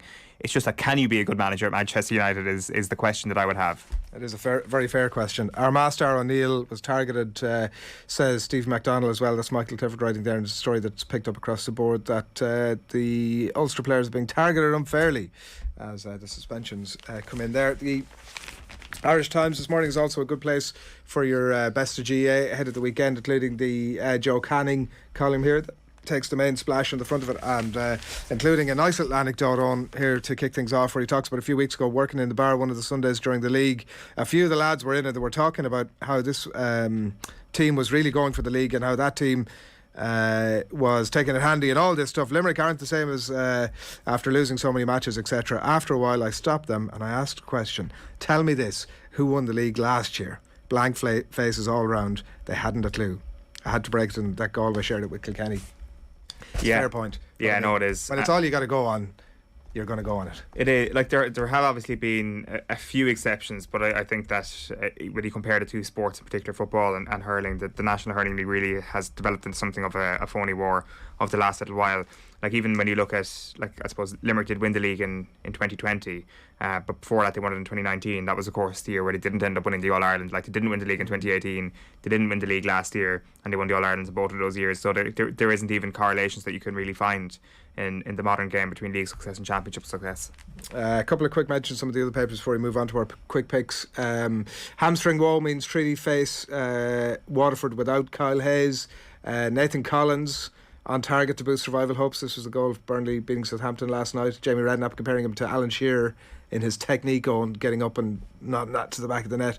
I mean, he was basically climbing all over your man. I don't know how it wasn't a free out, but if that's the comparison, Alan Shearer for Nathan Collins, where's that? We'll take that all day long. Absolutely. He scored a couple of nice goals now over the last little while. He's like the options that Stephen Kenny has in that position. It's like just fantastic depth that he has when everybody's fit. Obviously, Bamidele and O'Shea have had their injury troubles this season, but themselves and Collins, they kind of paint a pretty optimistic future over the next 5 to 10 years. Let's say 5 to 7 years. 2 to 3 years maybe. But Ten Hag wins first battle as board relent over McLaren, reports James Ducker there from the Irish Independent via the Telegraph. The Irish Sun this morning, double Dutch, Eric unveiled, and he wants Steve McLaren as number 2. It was the Sun who went with Steve. Their new boss. I'll bring back success the fans deserve. I really hope he's not saying that would be exactly what United fans, I think, don't want Eric Ten Hag saying, like being bullish about that. So given where they're at the minute, they just want somebody to come in with a strategic view to say, I've got a strategic view, bear with me. Not like, I'm going to bring back the glory days. They've had enough of that. Temple of Boom. That's probably the tab of the morning, really, isn't it? From the Irish Daily Star this morning. New United Supremo vows to bring back the good times. Reddit Air was good as well. Reddit Air was pretty good. The Times, meanwhile, Ten Hag gets 120 million budget to save United, and Maguire gets bomb threat, is a story from Ian Whittle here that's picked up in a couple of the UK back pages as well, that his Cheshire home, in the home of himself and his fiancée and his couple of kids, was the target of a bomb threat in the last couple of days, which is remarkable for all the wrong reasons, clearly. So that's what's happening across the back pages for you this morning. That is the newspapers. Some of these critics, these pundits, I absolutely adore them lads. I have unbelievable time for them, but they're a great bunch, but it's not acceptable. I'd like to play the hard man when they're on it. It's not very pleasant when you're trying to manage a team. All you're looking for is a bit of civility and a bit of decency, but they just dismiss you like you have nothing to do with the bloody occasion. It is almost 10 to 9. You're watching OTB AM, brought to you live each morning by Gillette Labs for an effortless finish to your day. And it's time for the first, I think, of our Championship Quick Picks. Will and Aisling, good morning to you. Good morning, lads. How are you? Good. Will Galway beat Mayo is the first question we have to ask ourselves this morning. So let's see which way we've all gone on this one. It's Mayo across the board. I mean, look, is there a case to be made, Owen, for Galway here? Yes, there definitely is a case to be made for Galway. The case is that they've played each other the last couple of years in Championship, and it's been very close. Obviously, they don't have home advantage this time, which is something I suspect is going to be a significant part in all our picks at the moment, going with the home team. But I think they've got to a Division 2 final. Yes, they were beaten by Roscommon. This is a team that has given Mayo trouble over the last little while. To suggest that this is one-way traffic, even though we've all gone for Mayo, I think would be a little bit ridiculous. There are massive questions about Mayo after the league final. I accept that not many of them will prevail in Championship, but Mayo have shown when there is a backdoor option in Championship, they like to go the circuitous route. So I'm not fully confident in this pick whatsoever, but I still do think that Mayo will edge it. Can I ask you, Aisling, about the hope post the league final, the carry seeds of hope / doubt, depending on your viewpoint? It's one thing for a team looking at that, the likes of Galway thinking, well, we can overrun their midfield like that, and then an entirely different thing being able to do it. Yeah, well, this is it. But even Galway in their league final, I don't know if they were fully showing their full hand. Like, I've interviewed a few times out to Porrick Joyce after the games, and he finds it hard to hold back his emotions of a loss, and rightly so. You know, it's a tough thing to do. But he wasn't too upset after that game, and I feel like it was all to look to this game against Mayo. He's in his third season. He's never bet Mayo. You know, that must really hurt, and he'd want to get one over them. So I do agree with Owen that it's definitely going to be seriously close. It's always tough and close with them, but I just think Mayo have that bit more. We're not sure what way they're going to line out. You know, their injury concerns is probably a big one. Oisin Mullen, Paddy Durkin, Diarmuid O'Connor, you know, that's why they probably were overran in that middle third, I think, against Kerry, because they didn't have those players really in there that you'd expect to probably change the game a little bit for Mayo. Now they've had the likes of Cillian O'Connor back, James Carr, he was a big positive as well. So I do think they're going to have too much, but it's definitely going to be very close. Like, looking at Galway as well, Paul Conroy in midfield, he was exceptional against Roscommon. I think he scored 6 points from play, and you know, they're really exciting. Damien Comer, and then we've seen Shane Walsh coming back as well. So we haven't seen the best of either team yet. I know we're only their first games of championship. We'll start to know a little bit more, but I think the Mayo will edge it by about 3 or 4. Do you remember last year when I was running away with winning this thing? No. And halfway through it we changed it, so we introduced the scoring aspect, which now has suddenly just disappeared off the radar entirely. No, we just did that because I think we expected Dublin to go 7 in a row or something, and it was like, but there's no point predicting these games. But actually, the smarter thing to do would just be to pick a selection of games rather than all of them, which is what we've done this year. But it took a bigger brain than mine to come up with that one. I mean, I was just getting at what we kind of feel the score. I feel there will be a little bit of daylight between them. Will, are you feeling it'll be tight? In Mayo Galway, yeah, I think it will be tight. Like, it's a weird one as well when we talk about home advantage, because Mayo have spent the spring playing away from McHale Park, so you kind of wonder, it's been a while since they've actually even played a game there. And like, there's been some weird results between Galway and Mayo. Remember last year when Galway were effectively in a riot position when they played against Mayo, and then they got turned around when they met in championship. And Mayo have generally kind of had just a little bit more than Galway when it comes to recent championship meetings. But yes, like, both of them will just want to forget their trip to Croke Park for league final day for different reasons, in that Galway were unable to finish the job against their neighbours Roscommon in the Division 2 final. I wouldn't read too much into the game against the Rossies the week before, where, you know, Galway had already completed the job with their win against Derry and already been promoted. So, and then you look at Mayo, who were, you know, quite comfortably beaten by Kerry in the league final, but generally had a pretty decent league campaign out of that. So it's actually quite hard to read form, even though these league games were only a few weeks ago. But yeah, I don't actually expect daylight here. What kind of daylight are you talking about, Adrian? Well, like 5 or 6 points. I think it'll be tighter than that. 3 or 4. And is it because you're confident in Mayo, or is it because you've got no confidence in Galway? The former. Okay, why you're expecting them to race through this? Yeah, I look at we often talk about, when you take a step back and think about, like, Galway are they a coming team in terms of potential contenders for the All-Ireland? I'm not so sure about that, but they're certainly not in the conversation about it in the way that Mayo are. So, like, if they're serious about what they're about, I think that, like I mentioned to Aisling earlier on about, like, the seeds of doubt maybe that the league final cast into Mayo minds, they probably, like, they're not. Whoa, Hank the Tank. Galway fan. Wow, not happy. Like that. No, not having it. I like that they'd brush those aside pretty quickly, and yeah, they are serious contenders for the All-Ireland, so this can't be an issue for them. And if they're not beating the likes of Galway by 5 or 6 points, which is no disrespect, I can tell by the way you're looking at me, to me, it's not a disrespect to Galway. But if you are expecting yourself to be in the conversation with the Ireland, then that's what it's got to be. Porrick Joyce, just get that on an iPad and stick it up in the dressing room wall on loop.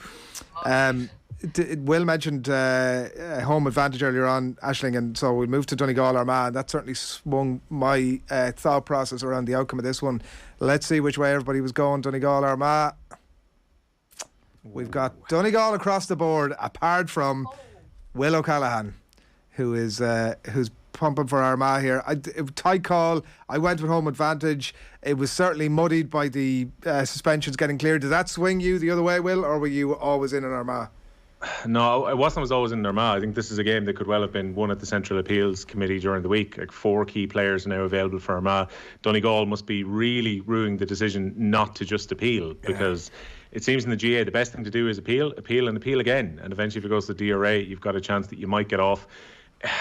Like, it was intriguing how the way this melee has been treated, particularly how Rian O'Neill ended up being effectively cited as opposed to being in the referee's report, and then all 4 of them get off in the end, and that's a huge boost for Armagh going into this game. I appreciate it is very difficult to go to Ballybuffet, and I was half thinking that some of you guys were going to go for Donegal. I didn't think it would be all Donegal. I thought we'd be split on this, but I just think that's a massive boost for Armagh on Championship Week to have these players back.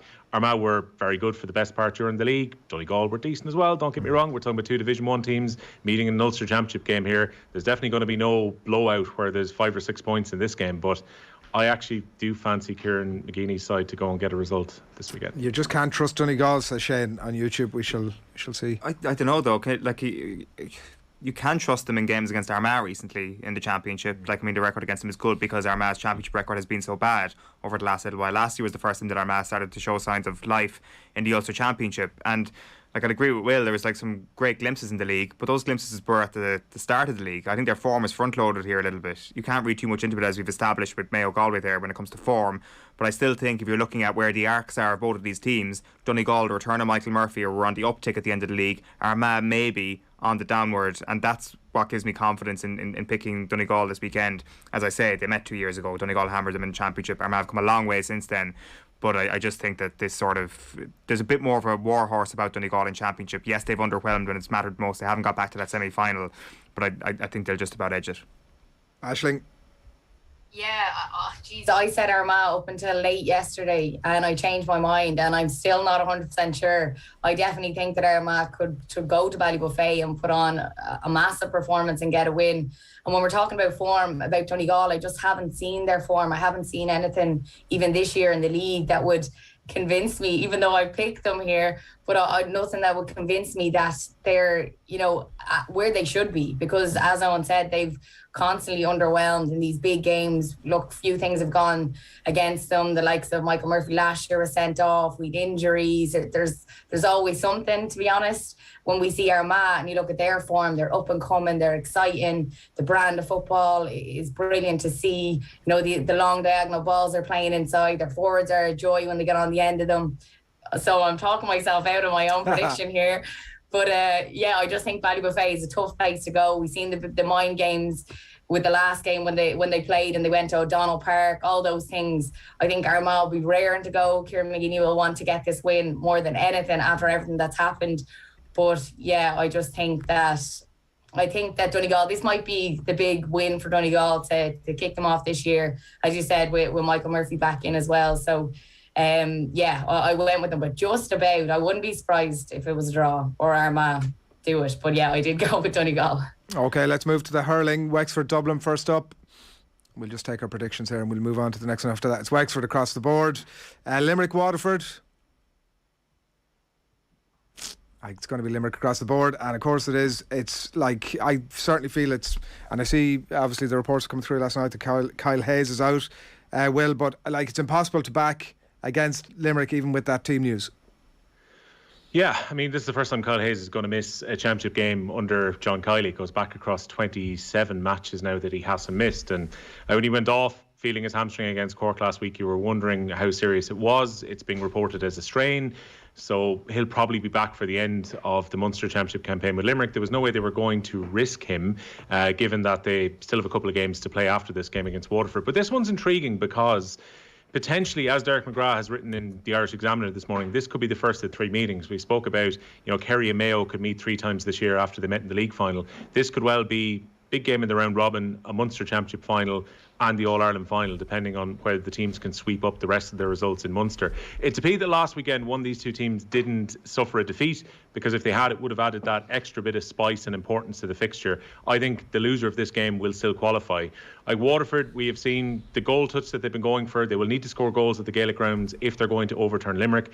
I actually think psychologically it would be really important for Waterford to try and do so, because this Limerick team have had their number, and particularly have had their number in big games. When we look at the All-Ireland semi-final from last year and the All-Ireland final from the year before, they won by 11 points in both occasions. So I think there's more importance going into this for Waterford, but I expect Limerick, given the way that they performed against Cork away from home at Páirc Uí Chaoimh, where they look so comfortable and look like the Limerick of old, I think Limerick still beat Waterford tomorrow night at the Gaelic grounds. But for me, across both codes, this is game of the weekend. The loser at Tip Clare probably may not have the same luxury, Will, but Tipperary for Owen, Will and Adrian and Aisling, you've booked the trend here. Go on. Yeah, I just seen Clare just in the league. I was at a few of their games and I was just excited about what I seen. We haven't seen them yet in championship, so it's the unknown. But I think what I seen, like they're a great side. They're maybe the underdogs going in here, which will be a great thing for them. We seen the likes of Tip last week. Like, no, they were impressive, but they'll benefit, I suppose, of having that game as well. But for Clare, I just think they've had that extra break. They're probably watching the game last week. Tony Kelly back to his best. I just think that they could throw up a bit of an upset here. But it's a tough one to call as well. And I don't know, Shane O'Donnell, if he's like, we're going to return. I don't know if Will knows more than me on that one. He's been on the sideline the past 12 months. There's talk of him being back as well. So, I just think they didn't lie down against Limerick in the lead. The physicality they showed. So, I just went for them. But, it would be a big upset, obviously, to beat them in their home ground. Back and bulkier than ever, apparently. Shane O'Donnell been working on the frame. He's beefed up during his time on the sidelines, apparently. So, expect that at the weekend. Peter Duggan playing a championship match for the first time in a while for Clare. Like I say, it's interesting. Like, I mean, the league form was mixed, to say the least. They only beat Offaly, didn't they? When you look at their win count in the league, and it does feel that, like, Clare, if they wanted, they can create this unbelievable siege mentality, because it feels that, Limerick are obviously better than them. Are Cork and Tip also better than them? Probably. Clare also have like this factor of James Owens refereeing it after that decision over by the sideline in the Gaelic Will grounds we see another year. James Owens meme on? That's the big question of the weekend. I'd like to think we will. But at the same time, they have arguably the best hurler in the country, if not one of the best hurlers in the country, and it feels that there's been a massive level of a degree of underachievement from them over the last couple of seasons. And I just think that if they want to create some sort of, as I say, siege mentality and try and achieve something beyond their capabilities over the next couple of weeks, I think it's within their grasp. The problem is that they lose this weekend, they've got Limerick. This is the high stakes game of the weekend, though. Like, as Will said, Waterford Limerick, while it is the game of the weekend, it's not the highest stakes. There's a lot on the line in Tip Clare. Yeah, I think I'd agree with you on that one, lads. I mean, Duggan and O'Donnell are obviously back in training. I'm not sure if they're going to be able to play this weekend, but it's almost a perfect scenario for Clare in a way, in that no one's really been talking about Clare because they didn't play in weekend one, and they were the outsiders to qualify from Munster anyway, so they've been talked down quite a bit coming into championship. They will take a bit from the fact that once Tony Kelly came back in, they won their game against Offaly, which assured them that they were going to be in Division 1 for next year. Probably should have beaten Limerick at home in the league. Then they had a little break to just work on everything, and they're a team who needed their injured players to be coming back in. So it was probably ideal for Brian Lowen and the rest of the management team to be able to work with them over the last 4 or 5 weeks to target this Tipperary game. They don't have a good record at Semple Stadium. That definitely goes against them. And the reason I've picked Tipperary was because how well Tipperary hurled, particularly for the first 30 minutes away from home against Waterford at Welsh Park last weekend. I really feared for them with the changes that Tipperary have had to make. And some of their players really stepped up, the young players that came in to start, that we've been wondering why Liam Sheedy didn't use them for the last couple of seasons. And then you saw the really good performance up front by Mark Keogh. He'll be there to try and cause plenty of problems for Clare on the weekend. I think Tipperary will come out on top, and that will give Tipperary a chance to potentially overturn Cork, especially given that Cork have had to give away home advantage for their game against Clare, which would have been at Páirc Uí Chaoimh when it comes to later in the Munster Championship. And maybe Tip will feel that they can get in just ahead of Cork in third place. I still think Limerick and Waterford qualify, but after watching Cork's performance last weekend and the defensive issues they have, both Clare and Tipperary will fancy an outside chance of qualifying now. See you back here next Friday. See you, lads. Good luck. See you then. I absolutely adore them lads. I have unbelievable time for them, but they're a great bunch, but it's not acceptable. That is Quick Picks for this week. Donegal are a better team than Armagh, and they'll show it on Sunday, says Road Warrior. Barbalatza has been in touch from Cape Town. Good morning to you, Barbalatza. And Pewell on YouTube says, Limerick, Waterford, two best teams in hurling, playing in front of 35,000 and very little about it. No more about it. Come on, lads. They say the Munster Championship matches are bringing the best crowd in Irish sport. And Shane's been in touch. Yeah, he's not happy on. He's OTB bias again. No mention of Cavan. Do you know what? It's actually the opposite of OTB bias. We are so confident in Cavan winning this weekend that there is absolutely no mention of it whatsoever, because there's no need to preview a team that are going all the way for Sam this year. The great minds, Shane, is what happens. Are the great minds of OTB AM gather during the week. They go into a conflab in a secret location, and they spend several hours in there debating and deciding as to which fixture should be go before the rigours of Quick Pick of a Friday morning. And that's what happens, and that's what they've done. You needn't be looking at myself at home. We're not the great brains around here. I mean, we are, but you are. But, you know, there are other people that are running the show, and they decide what's going on, and that's what's happened. And they decided Cavan aren't worthy of discussion. The conspiracy room is what we call it. Conspiracy room. There you go. How do we further our anti-Cavan bias? They're playing Antrim tomorrow, 2 o'clock. It's on BBC, by the way. For anybody who's... It's not even worth discussing, is it, to be fair? Yeah. Enda McGinley will be in touch. It'd be Cavan across the board there. Oh, yeah. Good luck, Antrim. Actually, on the football pod, a lot of them predicted Antrim. It was not going across the board. In fact, I'm pretty sure didn't James and Paddy both predict Antrim are actually going to win that game? It is in Corrigan Park, of course, famously the other win it or bin it situation that we've had this spring. Maybe we should have actually previewed that game, and that would have been a good idea. Must do better, which was pretty much what I said on all my report cards. Right, it is 9:05. We are way behind time, but delighted to say we're turning to rugby now, and Alan Quinlan is on the line. Good morning to you, Quinny.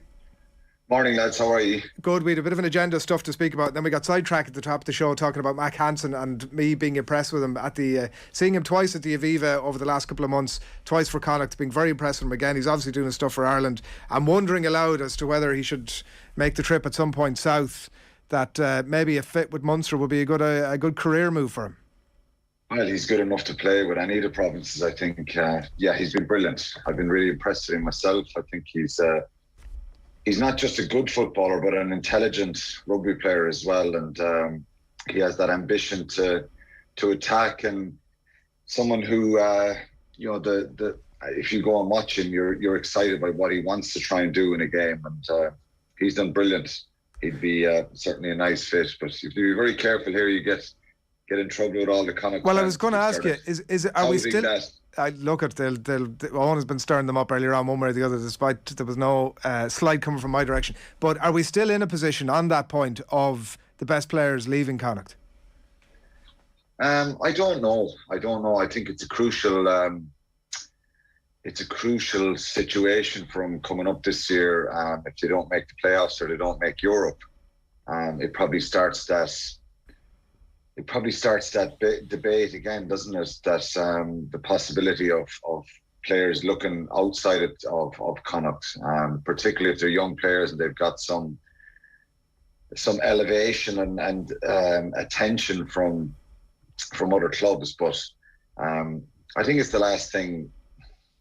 It's the last thing that Andy Friend or anyone in Connacht would want to hear, that players are starting to think that way. But the reality is, bar 2016, what they did in the Pro 14 at the time, which was phenomenal.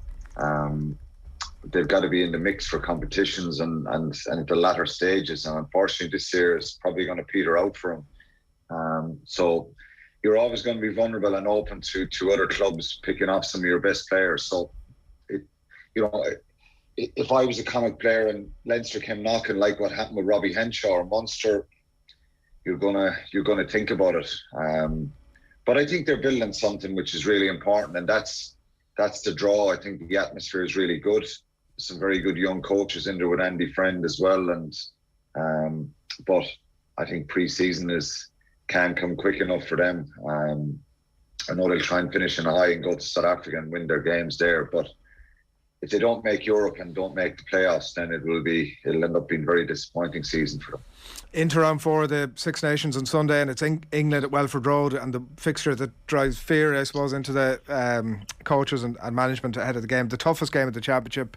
Number 1 team in the world. They're ruthless, they're skillful. It's a bit of a hiding to nothing, isn't it? Excuse me. Yeah. Yes, it is.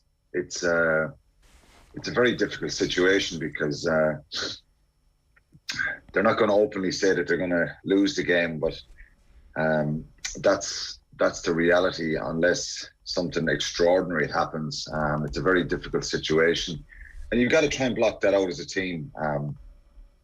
they've got to find some sort of performance themselves. I think obviously there was a lot of improvements against Italy, but Italy are different prospects. England have scored 31 tries in the first 3 games, which spells big trouble for Ireland on Sunday because they've been so powerful, aggressive, and probably ruthless is the word, Adrian. They've been putting teams away. They have, I think it's 21 tests in a row they've won now, or 22 tests in a row. They've not lost in a couple of years. So they're very, very ruthless in their approach to all these games. And if you look at the first 3 results, they've put 57 points on Scotland, 74 on Italy, and 58 on Wales. So they're big scorelines. So that's where we're at on Sunday. Welford Road brings back good memories for me. I was talking to Niamh Briggs about it during the week, and it's a great place to play. There's going to be a big crowd there for them on Sunday, but all they can do, you can't really, of course they'll have to analyse the English side and see and look at their strengths and know their players inside out, all their individuals, and that's part and parcel of your analysis. But they've got to try and focus on themselves, and when they have the ball themselves, what they do, how they manage the set piece battle. England have been very, very dominant there, scrum and line out against teams. Their maul has been very powerful as well. So it's a tough ask for them, but a great challenge as well. It's a great challenge for them, and for them to try and just focus on themselves is probably the key. It sounds very obvious, but they've got to make sure that if they get a couple of opportunities that they try and take them and really test themselves physically, because this is kind of the top of the game, isn't it? This is the very, very top here where England are at. And, if the Irish team are aspiring to grow and get stronger, well, they're going up front and up close and personal with probably the best team in the world. It's surely not a sustainable situation where Ireland lose their best backs regularly for massive games. If they're going to have any chance of beating England over the next little while, they're going to need their best players available in all positions, and this isn't the first time that obviously Sevens have needed players, and obviously it's something that the RFU will say is that there's more money around it, and it's a more necessary requirement at the moment. But if we get into the next couple of years, Alan, what would you like to see as a solution to this situation? Is it a situation where just more players on, and more depth, and then we all knew before the start of the competition that this was something that was going to happen. So it's difficult for Ireland when they're losing a couple of players to the Sevens again. But I think there's nothing you can do about it now. I think it's about more depth and strengthening both Sevens and 15s, that there's enough of players there.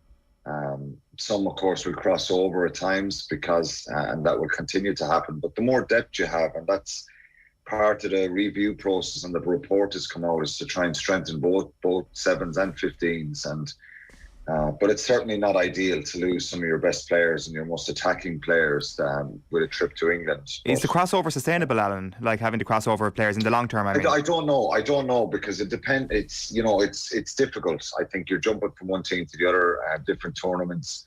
Probably not on. Unless depends on the diary and the schedule and the fixtures and all that kind of stuff. Probably not. And I think ultimately where they want to get to is probably to have that quality and that depth in both Sevens and 15s to be able to cope and not to rely on one or the other and waiting. I think it's not an ideal situation for the head coach Greg McWilliams to be in this situation, but if there's a superstar in the Sevens that can play some of the 15s matches at certain times, of course that's you'd be foolish not to utilise that and go with that. But I think ultimately you want to get enough depth in both. So there's going to be a tug of war at some point over these players if the 15s does make progress and the report that we saw at the start of the Six Nations comes to fruition and the 15s start to make progress again. There will be a battle for some of these players, you'd suspect, even though they're run by the same organisation. Yeah, and they've got to figure that out. I think it's a tricky situation, and I think if you, as I said, if you can get enough of players, quality players, and upskilled, and the improvements that they're trying to achieve in the women's game, that that makes it lesser of a problem, if you know what I mean. But like jumping from one to the other, I think is a little bit counterproductive for the development as well. If you're the complete player who can, play 15s very, very comfortably, I think it's probably easier to go. I got to be very careful here. I only played 7s once, but I would suspect it's a bit easier to go from 15s to 7s if you're a really athletic, quick, skillful player. Someone like Mac Hansen that we're talking about, he's a brilliant 15s player. I think he could slip over to 7s and be outstanding at it. But the other way, I think because of the set piece stuff, the breakdown challenges that you have, it's probably a bit more trickier. But look, it's something they've got to try and figure out. And I think one way, without making it, telling anybody what to do, I think is if you have more players, then it eases that burden a little bit of having to use both. We better get a quick word on Munster before we let you away. Sometimes a bit of a lull after the Heineken Cup games can set in, but a lot on the line in Belfast tonight. There is a lot on the line, and I think, for Ulster, it's a kind of a tricky situation for them because of losing last week, and there's maybe a narrative there that they'll be badly hurt and it'll be hard to pick themselves up. I think there's no better way than getting rid of a really disappointing loss and a heartbreaking loss than beating one of your biggest rivals the week after. So there'll be an incredible determination from Ulster to beat Munster at home. I don't think they've lost 3 games in a row since it's a good number of years since they've lost 3 games in a row in the league. They lost last week in Europe, but they lost their 2 games to South Africa as well. So they'll be very, very determined to bounce back. There's no Dwayne Vermeulen. I've said this in the last couple of weeks. They've signed him for big European games. That's where, and I think he was outstanding in Toulouse and brilliant last week. His whole presence is just phenomenal, and I think he's brought them another level. And I think the competition and the way they've competed has been very impressive because they've limped out of Europe a few times, whereas this time they were very, very unlucky. So what Dan McFarlane has done has been really impressive.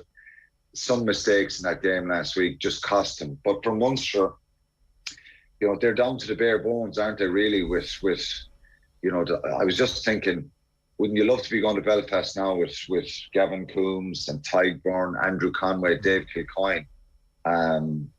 And I think that, having those guys even back this week would be a huge boost for Munster. But, Peter O'Mahony and Zebo are gone out of the team now, whatever kind of knocks they picked up. It's a very, very tough game for Munster, and they sit 4th on 47 points. Very realistically, if they lose, well, it's a reality. If they lose tonight, they could easily be down to 7th or 8th.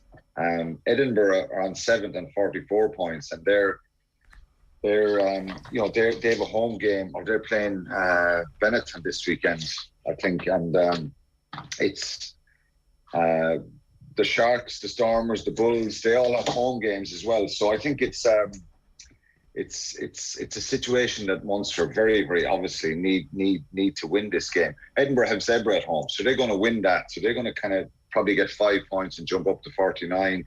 The Stormers, depends what the Sharks do against Leinster, but the Stormers play Glasgow at home as well. So the South African teams, it's incredible. They're going to be in the playoffs, and there are probably 3 of them going to be in Europe next year. So Munster's games that they've left are against home to Cardiff and away to Leinster. So with 3 games left, I think they have to win 2 games to make sure that not alone are they in the playoffs, but to be in with any chance of having a home quarter final, which is a tall order at this stage. But it's a very tough game for them. And as I said, both sides will be desperate to win this game tonight. Yeah, and Ulster especially so after what happened last weekend. Quinny, thanks a million. Enjoy the games. Cheers. Thanks, lads. On the line there, the Red 78 podcast, by the way, a reminder about that. You can check it out. You mentioned about talking to Niamh Briggs, the 2 of them chatting all things Munster, the Red 78 podcast. A reminder, by the way, we're celebrating the end of the race season at Punchestown Festival, and all with thanks to Close Brothers. We've 2 pairs of tickets to give away to next week's festival. One lucky winner is also, between this morning and yesterday morning, going to have their prize upgraded to include a lunch for 2 and B&B at the Louis Fitzgerald Hotel, coach transfers as well to and from the racecourse. So a really neat prize to be able the chance to win. Just tell us, who is this mystery voice? You might as well be honest, no point in taking the plaudits, it wasn't my idea. You don't need a replay of that. It's 087 9180 180. You can text us in on WhatsApp, or you can comment wherever it is that you're watching us this morning. Tweet us your answer to @OffTheBall, and we'll choose this morning's winners in a little bit, and then one of the four between yesterday and today will go into the hat for that overall prize. By the way, here's what's coming up on OTB Sports Radio over the course of the day. It'll be OTB Gold from 1 o'clock, Joe, in conversation with Ruby Walsh. We'll have the Kickoff as well coming your way a little bit later today. 2 o'clock, I believe, will be the Kickoff. David Connolly and Ger and crew picking through events and games over the weekend as well. 3 o'clock will be Friday night racing this week. Liam Coyle is the League of Ireland legend from 4. OTB Gold, Wexford's 56 team at 6 o'clock this evening as well, and then Off the Ball live in your radio from 7. And remember as well, you can just ask your smart speaker to play OTB Sports Radio, and it connects you straight into all the good stuff. And of course you can listen to OTB AM live on the OTB app as well every single morning. Just talk to your smart speaker or download the app from whatever provider you're with. During the break, you're going to see a preview of the very latest episode of our Women's Six Nations show. Fiona Hayes and Ali Donnelly, the guests of Aisling this week, and it's all in association with Vodafone, proudly supporting the Irish women's rugby team. We all belong to the team of us. OTB AM on OTB Sports Radio, Ireland's first and only sports radio station. The greatest league in the world is back. Every Friday night after the League of Ireland games, a place for you to come to give your opinion to Vane. There's a little button down on the left-hand corner where you can say that you want to talk. And Johnny, you're just going to have to mute yourself because you're ruining it for everybody. I can't. I'm still ruining it, am I? You are, yes. We're going to talk about Waterford FC now. Let's change to the real First Division now. For immediate reaction from around the grounds, catch League of Ireland late night, Friday nights at 10 on Twitter Spaces. Follow @OffTheBall. So to see them make a step up against Italy, although Ali was correct, probably Italian team let themselves down in that game. I thought they overplayed at times, but you have to take your hat off to Ireland. I think once they built the confidence up, we saw good rugby, and it took them a little time to break into that game, Aisling, and once they did, we can see what confident players do. We could see the partnerships. They looked like they were enjoying the rugby, and certainly the crowd, I will say, was absolutely Baltic down there, but certainly the crowd down in Cork, and especially the kids, were absolutely loving it. Yeah, that was going to be my next question. What was the crowd like and the atmosphere? Obviously, it was brilliant to see a game in Musgrave Park, and of course, them getting their first win. Yeah, it was brilliant. Now, a lot of people are starting to confuse me as a Cork woman because I'm based here 11 years. I'm living in Cork, and my Limerick accent, although I was told the other day my Limerick accent's the thickest they've ever heard, so I'll take that. But no, it was just brilliant. I think once the rugby, the stadium was rocking. The kids were absolutely loving it. They really got behind the team. There was some emotional things after the game. We saw Nicola Friday's sister who'd been away. They were able to get footage of her running up in the crowd, and I was actually, my head is sticking up in the front of some of the video. I didn't even realise, but you could see her getting it up, and she just loved it. The players stayed around. They made those connections with the kids, and I think that's what's so important. And I've seen a lot of it in this Six Nations. They're now their role models. I spoke before how I looked at Jason McAteer or certain other people, and it was always because I love soccer. It was always male soccer players, but now we're seeing girls going. Their dads are bringing them. They're looking at the likes of Sam Monaghan, Amy Lee Murphy-Crowe. They're getting the pictures, and they're staying around talking to them. So I think it's absolutely brilliant, and this Six Nations definitely having this separate window has really emphasised that, and it's exciting for women's rugby. FBD Insurance knows this sound spells trouble for van drivers. But if you're an existing FBD customer, you'll get 15% off a new van insurance policy. It's how we're keeping you and your van on the road. Visit fbd.ie or contact your local branch. FBD Insurance. Support. It's what we do. Terms and conditions apply. 15% discount available on new commercial motor policies only when an existing FBD farm, business, car or home policy is in place. FBD Insurance Group Limited, trading as FBD Insurance, is regulated by the Central Bank of Ireland. Commercial motor insurance is underwritten by FBD Insurance PLC. OTB AM with Gillette. Get into your flow with the new Gillette Labs Razor with exfoliating bar. All right, it's 23 minutes past 9. We've live crappy quiz coming your way very shortly. But before all of that, Just Eat, who are official food delivery partner of Leinster Rugby, giving you the chance to decide Leinster's next big dish. And you can vote for your favourite by ordering one of the 3 signature dishes before May the 11th and be given the chance to win €1,000 Just Eat credit and Leinster Rugby season tickets as well. So a lovely prize, and for more on all of that you can go and see just-eat.ie. Second row and resident baker Devin Toner was on hand for that launch during the week, and he's been chatting to Owen. How have things changed for you since you've actually announced your retirement? Because on one hand you think, right, the end of the career is in sight, but the other side of things, I presume there's a massive determination to make sure that those last few months are unbelievably successful and you get the very most out of it. Yeah, there is. Nothing's probably changed since I announced, because I've pretty much known it was my last year, probably before Christmas. You know what I mean? So it's nothing's really changed mentally, but like I'm very much in the fact that I know that no one really gets the fairy tale ending. Very, very few players get fairy tale endings, and I very much know that there's a huge amount of competition for second row in the Leinster squad at the minute. I think when you look at, you got James Ryan come back from injury, you've got Ryan Baird come back from injury, you've got Ross Maloney playing the best rugby of his life, you've got Josh Murphy who's playing very well, you've got young lads like Joe McCarthy coming through who was ripping up trees. You know what I mean? So I very much know there's a lot of competition, and the only games left are going to be quality or high quality knockout games. So whether I will be involved or not, I don't know. So I will obviously, I'm going to do my best to show that I still have it and I still want to be involved and I still want to play those games. So whether I will or I won't, it's hard. And again, it's hard not knowing what will be your last game. Do you mean I might have played my last game already? I don't know. Do you know what I mean? So it's one of the things you have to get your head around anyway. When you mentioned the fairy tale ending there, it's such a brutal sport, and maybe even a fairy tale ending is just being able to retire on your own terms, actually announcing before the end of the season that I'm going to stop playing and stopping to play when that moment is. Because obviously we've seen it with Dan Levy recently, just such a heartbreaking end to what was an absolutely fantastic short career. I guess there are no fairy tales in this sport, which doesn't take any prisoners, you know? Yeah, no, absolutely. And you look at Dan and you look at his what could have been, you know, and I think I just realised that how lucky I am to get to where I am, to get to 36 in June, and I'm at a place where I'm retiring with a very healthy body. I think a lot of lads, when they retire, they have the kind of their tick list of what they need, the surgeries they need to get, and I'm at a place where I don't need to get any, which is right. It's pretty special, and it's rare when it comes to professional rugby players as well. So I very much know how lucky I am. Is it just luck, Devin, or are there things that you've done throughout your career to try and create greater chances for yourself? I don't know. People have asked me that before, and right. I really don't know. It could be luck. It could be that I'm very slow and I don't run very fast. I don't know, to be honest. Yeah.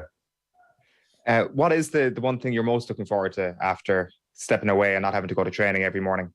What am I? I'm looking forward to getting my weekends back, being able to plan, being able to book a holiday. Like I think I've got Centre Parks booked for the family for Halloween, which is good to be able to book already. So it's being able to plan a bit more and not have the uncertainty around weekends and plans of what we're going to do. I'm just looking forward to giving back time to the family as well. Like. That is Devin Toner in conversation with Owen, and that full piece will be available for your delectation up on all our usual channels, and you can check it out, and it's all with thanks to Just Eat as well. Righto, it is time for a live Krabby quiz. Chris Waddle. Oh, you're kidding me! September. Kyle Lafferty. Are you joking me? Is that right? I know it's not right. Anybody else? Leash, was it? Like, that is one of the most stupid questions. Darius Vassell? Seriously, you all need to just stay quiet. This is getting really annoying doing this quiz. What is going on here?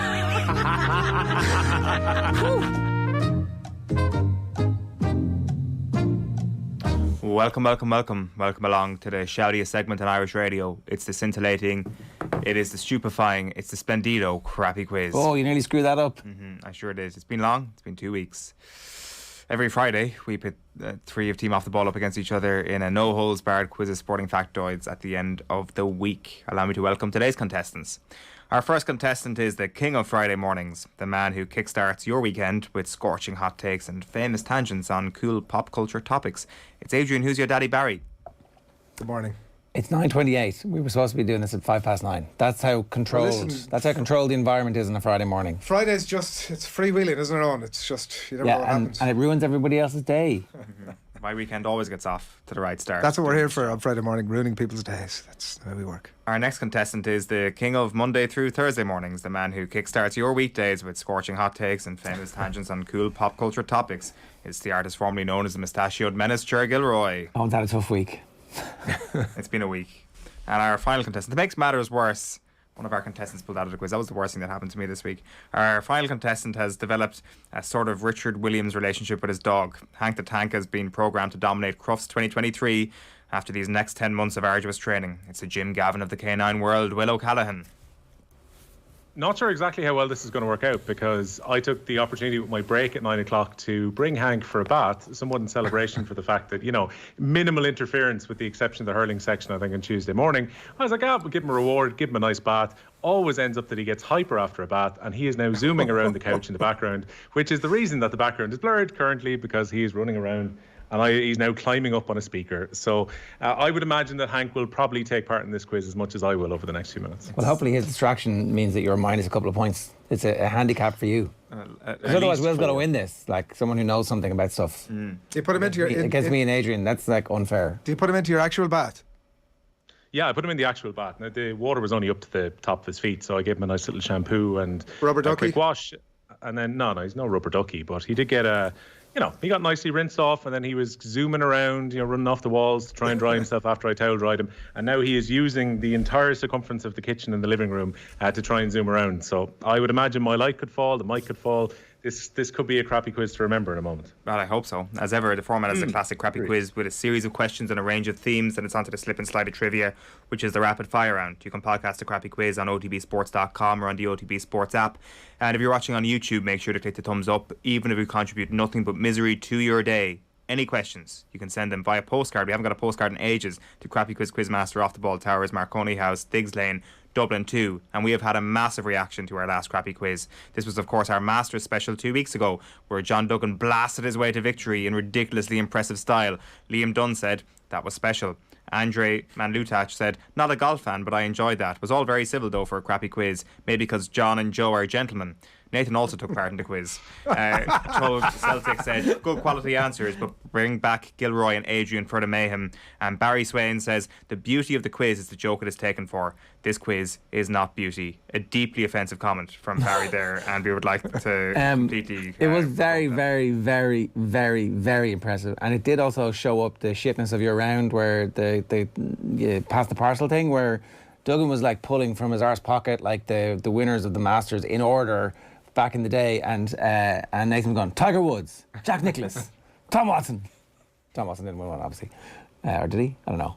Right. But I think he's one of the official starters, isn't he? And also the other thing is, I think, just on a point of information, if you reach the end, there shouldn't be a loser. It was a point for everybody. Was that what it is? Yeah. Okay. Yeah, right. So, point of information taken back again. Crappy quiz is perfect. Round 1, the boring questions round, never multiple choice. Adrian, the Leinster Football Championship returns this weekend, but which manager has won the Leinster Championship more than any other over the past 50 years?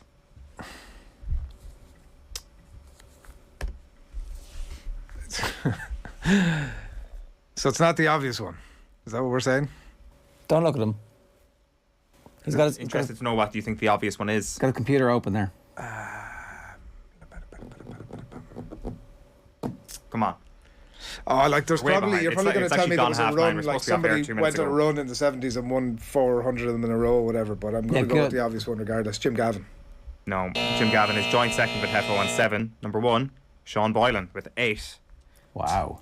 Ger, which city in the United States is the most successful sports city? So we're adding baseball, basketball, football, hockey and soccer national titles together to get the city with the most titles. And yes, there is a Wikipedia page with the numbers per city listed. So blame that if you think I'm wrong. So sorry, what is it? Soccer, basketball, football, hockey, baseball. Which city?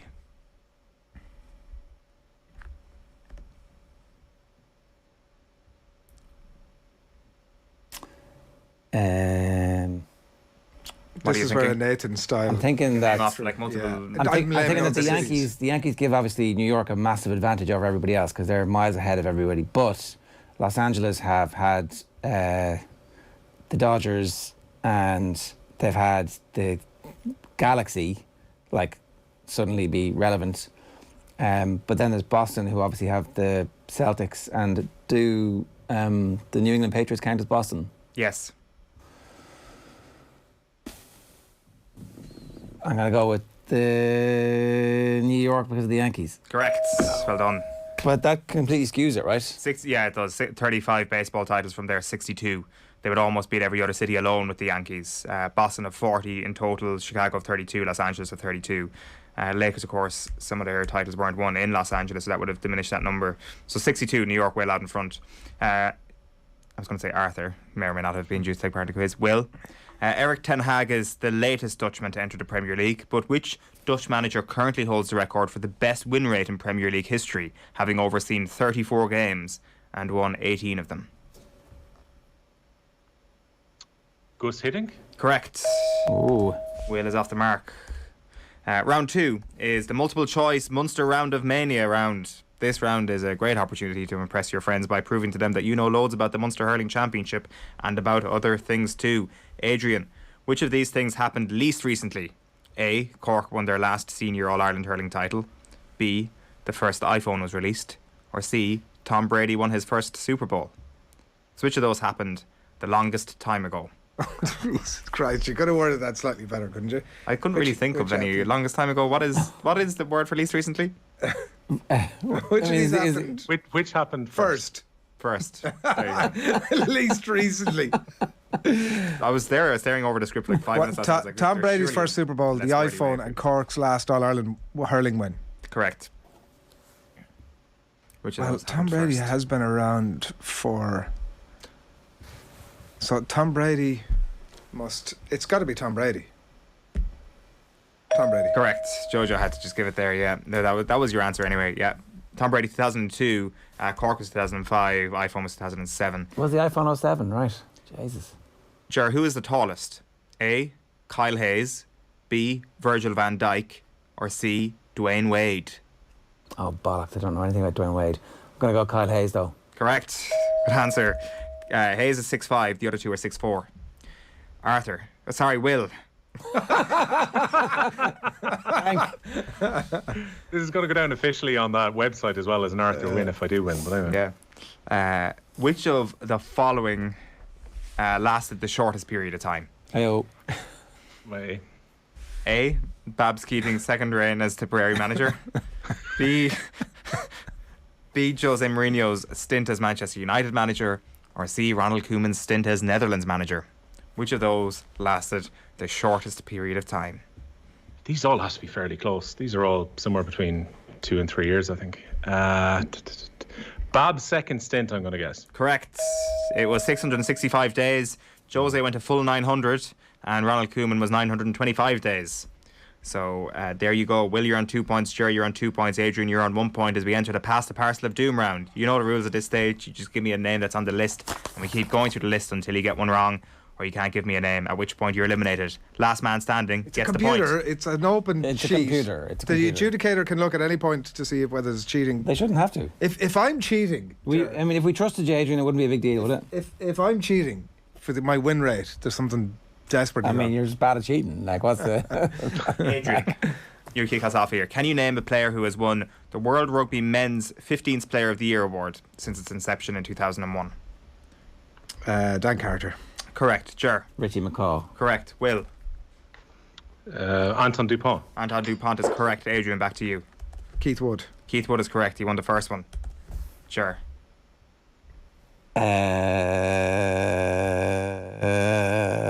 Colby. No, Cheslin Colby did not win it. Will.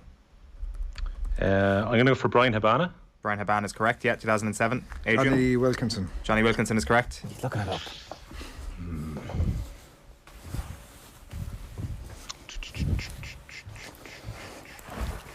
This is tricky now because there's like... It is, because you're supposed to have said an answer by now. I know, you're trying to think of World Cup years here as well, though. No, you're supposed to think of an answer. TikTok. Come on, William. Hello. Okay. Yeah. Muliaina? No, I can't believe Adrian got you missed the most obvious. I one would of have all. gone for Khaleesi. Jonathan Sexton, 2018, was World Player of the Year. Bowden Barrett did it twice. Charlotte Berger, Thierry Dusautoir, Peter Steph Dutoit was 2019. Fabien Galtier, Kieran Reid, Brodie Retallick, and Shane Williams, as well as Sexton, were the ones you didn't say. We're all square. It's 2 apiece. Ger, can you name a player who played for Dublin in the 2011 All-Ireland football final? 2011, Bernard Brogan. Correct. It goes to Will next. Cluxton. Correct. Alan Brogan. Yeah. Sure. Eamon Fennell. Yeah, correct. Came off the bench that day. Arthur. McMenamin. Will. Correct. Sorry, Will. Yeah.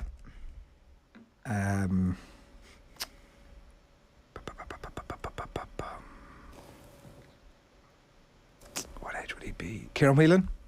No. Oh no, sure, Jesus Christ. Bloody hell, he stepped right on that banana skin. That was a desperate My go? answer. Yeah. Philly McMahon. Billy McMahon's correct. Oh, there was so many more. Johnny Cooper. No. Johnny Cooper's too young. Ger gets the point. Michael Dara? No, yes, Michael Dara was there. Dennis Bastick, Ger Brennan, Barry Cahill, Diarmuid Connolly, Brian Cullen, see Alan Coppers, Michael Fitzsimons, Paul Flynn, Michael Dara, as you say, James McCarthy, Kevin Nolan, man of the match, Rory O'Carroll, Owen O'Gara, and Cian O'Sullivan were the remaining names. Will, you can kick us off with this one. Can you name a player who has scored a goal in any competition for Manchester United this season? Oh, Cristiano Ronaldo. Correct. It goes to Adrian next. Fred. Correct. Alanga. Correct. Rashford. Correct. Luke Shaw. Luke Shaw is not correct. Luke Shaw has not scored a goal. You are out. Ger. Greenwood. Greenwood is correct. Will. Bruno Fernandes. Bruno Fernandes, yeah. McTominay. McTominay, yeah, good shout. Pogba. Pogba is correct. We're doing well here. There are 6 left. Maguire. 5 left. Maguire. Okay. Sorry, there's still 6 left. I was missing one there. 6 left. Okay. Fred McTominay, done. Come on. All right, give us a second. No. Easy now. Wan-Bissaka. No, Ger gets the point again. Ger's gone 2 clear. The remaining ones were Edinson Cavani, Jesse Lingard, Anthony Martial, Jadon Sancho, Alex Telles, and Donny van de Beek. Oh, I was going to say Dallo next. I was also going to say Luke Shaw when you jumped in with him. It seemed like pretty obvious. I thought Luke Shaw had scored a goal. Much football, does he? I thought he'd scored a goal. It's 4-2-2 to Ger. Round 4 is the Fun Free Magic number round. Contestants get 3 points for getting the number exactly right. If no one manages that, the nearest contestant who doesn't go bust gets 2 points. The second closest gets 1 point. I'm going to say that we can only accept the answer that's written on your paper, and I'm also going to have to ask for your pens once the music ends. So if you don't mind, give us the following number. The number of Leinster senior football titles Wicklow has ever won, plus the number of professional fights Katie Taylor has fought so far in her career, plus the number of times Manchester City have won the top division of English football in the club's entire history, plus the number in the women's FIFA rankings where the Republic of Ireland are currently placed. Your 30 seconds expire when Sinatra sings Bright Shiny Beads. So how many Leinster football titles have Wicklow won ever? How many fights has Katie Taylor had in the professional game? How many times have Manchester City won the top flight of English football all time? And then where are Ireland in the FIFA rankings in women's football? Bubbles, bangles, Hear how they jingle-lingle. Bubbles, bangles, bright shiny beads. We'll go to the man beaming in from down the country, Will, first. Yeah, I've gone with 62. 62, Ger. 64. Adrian? 34. 34. Adrian was the furthest away, but the only one who doesn't go bust. Yes! Just another great moment for Adrian Barry. The answer was 57, by the way. Wicklow have never won the Leinster Senior Football Championship. Katie Taylor has fought 20 times in the professional game. Manchester City have won the top flight of English football 7 times, and the place where Ireland are in the rankings is 30th. So you add that up, you get to 57. The ranking did me. We tossed a coin before coming on air. Ger versus Adrian. Ger won the toss. Where did you think we were ranked? 20. I had 25 initially, and then the last second I changed it to 20. Nice. That wasn't that far off my initial thought. Katie Taylor's had about 4 fights then. 8. I had her down for 8. Well, you had Katie Taylor down for 8 fights. Yeah. 8 professional fights. Listen, who's sitting there with the points, lads? Oh my God. Our winner tonight will be decided in the round that separates the men from the boys, the Austin Gleasons from the Austin Powerses. It's no team in particular, ridiculous easy rapid fire round. The score you get in this round will be added to your score in the previous round. There'll be 40 seconds for everyone to answer from the same set of questions. We're going to start with Jared, then on to Adrian, then on to Will. If you get a question correct, I'll keep asking you questions until you get one wrong, and then I move on to the next person, and you get deducted a point. Ger. What are the scores? 4-4-2. Will trailing. Sean Dyche formation. It is a lovely formation. Ger, you ready? Not really. Your 40 seconds starts now. Who did Dublin beat in the Leinster football final last year? Kildare. Correct. Carlos Sainz drives for which Formula 1 team? Ferrari. Correct. Name the club captain of Manchester United. Maguire. Correct. What county is Munster's Jack O'Donoghue from? Stop. Waterford. Correct. Who is currently second in La Liga? Barcelona. Correct. Name either of the confirmed teams in England's World Cup group later this year. Poland. No, Iran or USA. Who is the reigning world snooker champion? Selby or Trump, Adrian? Selby. Correct. Who is second in the Premier League top scorers list for this season? Youngmin Son or Diogo Jota? Son.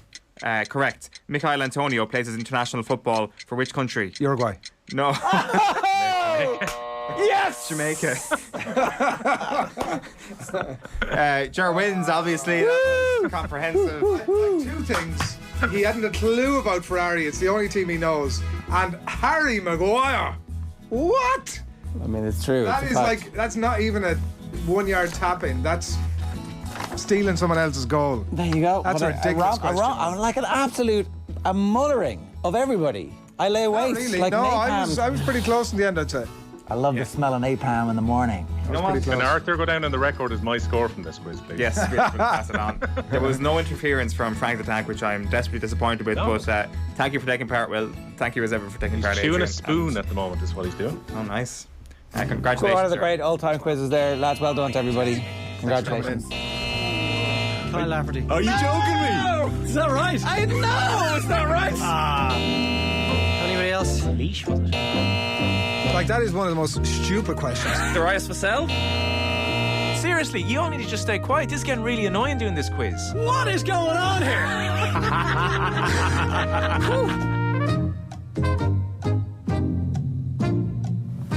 Right, 9:45. The usual shambolic end to the quiz. OTB AM, by the way, a reminder brought to you live each morning by Gillette Labs for an effortless finish to your day. And also, congratulations, Nathan Shine and Jay Quealy. You've both won tickets for the Punchestown Festival next week, all with thanks to Close Brothers. So well done to both of you and enjoy the races and all that comes with it. And they went into a draw with yesterday's winners, who were Donald Moran and Wayne Ryan. And we can announce, drum roll please, that Jay Quealy, you are the one that's won that additional upgraded prize. Lunch for two, B&B at the Louis Fitzgerald Hotel. Coach transfers to him from the racecourse as well.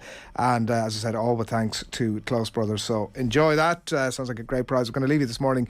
Conleth Gilligan and Eamon O'Hara talking football with Richie. The championship this Sunday, because we've got Mayo Galway out in Connacht, we've got Donegal Armagh in Ulster as well, and then on top of that we've just got a plethora of matches to plough through. We'll start with that Donegal Armagh one, because to say there's a bit of spice to this one going into it is to put it mildly, Conleth. Yeah, it is, and the championship started last week with a bit of a whimper. You know, obviously there wasn't really much expected. Tyrone were expected to win, Leitrim were expected to win, Sligo were expected to win, so that happened. But this weekend it is a step into the unknown, and obviously after the league game, the suspensions, the appeals, players getting off, it's just been the subplot till it's just incredible. And the game in Ballybuffet is just the one that everybody's looking forward to. It's on everyone's lips this week. Yeah, because Armagh during the first portion of the league certainly put themselves forward as a team that could well make that next step towards being potential All-Ireland contenders. Now, it will be, in fairness, a bit of a jump for them considering where they've been over the last few years, but it has been a steady progress. But I guess everybody's just talking about this game now that we had in the league. Obviously, there was just a point between them on the pitch, but when you factor in the sendings off, the battles of appeals versus no appeals, Armagh getting the trio off and Donegal opting not to bother to appeal. And what did you make of that whole appeal, non-appeal saga, as it were, since that game? Yeah, well, look, I'll be honest, I was very surprised. Obviously, Neil McGee hasn't started a lot of games this year, but he's a massive character and he'd be a massive player coming on. So not appealing. Like, it's his last game in Ballygofield. Perhaps Owen McFadden-Ferry's been one of the most consistent performers this few years. So those players, I just wondered, was it a player decision? Was it a management decision, a county board decision? But in hindsight now, it looks like it was very, very foolish, because obviously now Armagh is playing with a full deck, and their preparation in terms of coming into that game would have been massive, because everybody was trying to lift it 5 or 6% to make up for the players who are going to be missing. So they would have trained at a real intensity, whereas now Donegal may have taken their foot off the gas. So I think it was bizarre not to back your players all the way, especially in a situation where it was a melee at best. There was wee bits and pieces that happened, but no worse than Dublin and Kerry that nothing happened. So I thought every player that appealed had a fairly decent chance of getting off, and as it transpires, that's the way it's been for Armagh. So Donegal, while looked cute at the start, kind of do look a wee bit foolish now for not going for it. Steve McDonald's come out with some interesting comments in the past 24 hours, suggesting that Armagh players were targeted, etc., and that this was a concerted effort to try and get them in trouble. Now, what have you made of those comments? Yeah, look, I don't know. I don't know if I'd buy too much into that. Obviously, things happen at the end of games, and all it takes is them games are so fraught. Obviously, it was Armagh needed to win it to possibly push forward. Donegal needed the points to avoid getting into the dogfight. So there was a lot at stake in the game, even though both teams would want to held something back for the championship. There was still a lot at stake, and there was a lot of the key players that were there that were going to be in the championship on Sunday. So it was already tense and touchy, but it's just like throwing a wee bit of petrol into a flame at a final whistle. Whenever, especially in Letterkenny, you're all going down the one tunnel. It takes very little to set things off. So was it a concerted effort from one side to the other? I find that probably just a wee bit of a stretch, but there was definitely going to be needle before it, and it's which team can avoid bringing that into the next game, because that league game's dead. Donegal got the result, and it's who learned more from that going into this game. Armagh coming with a full pack.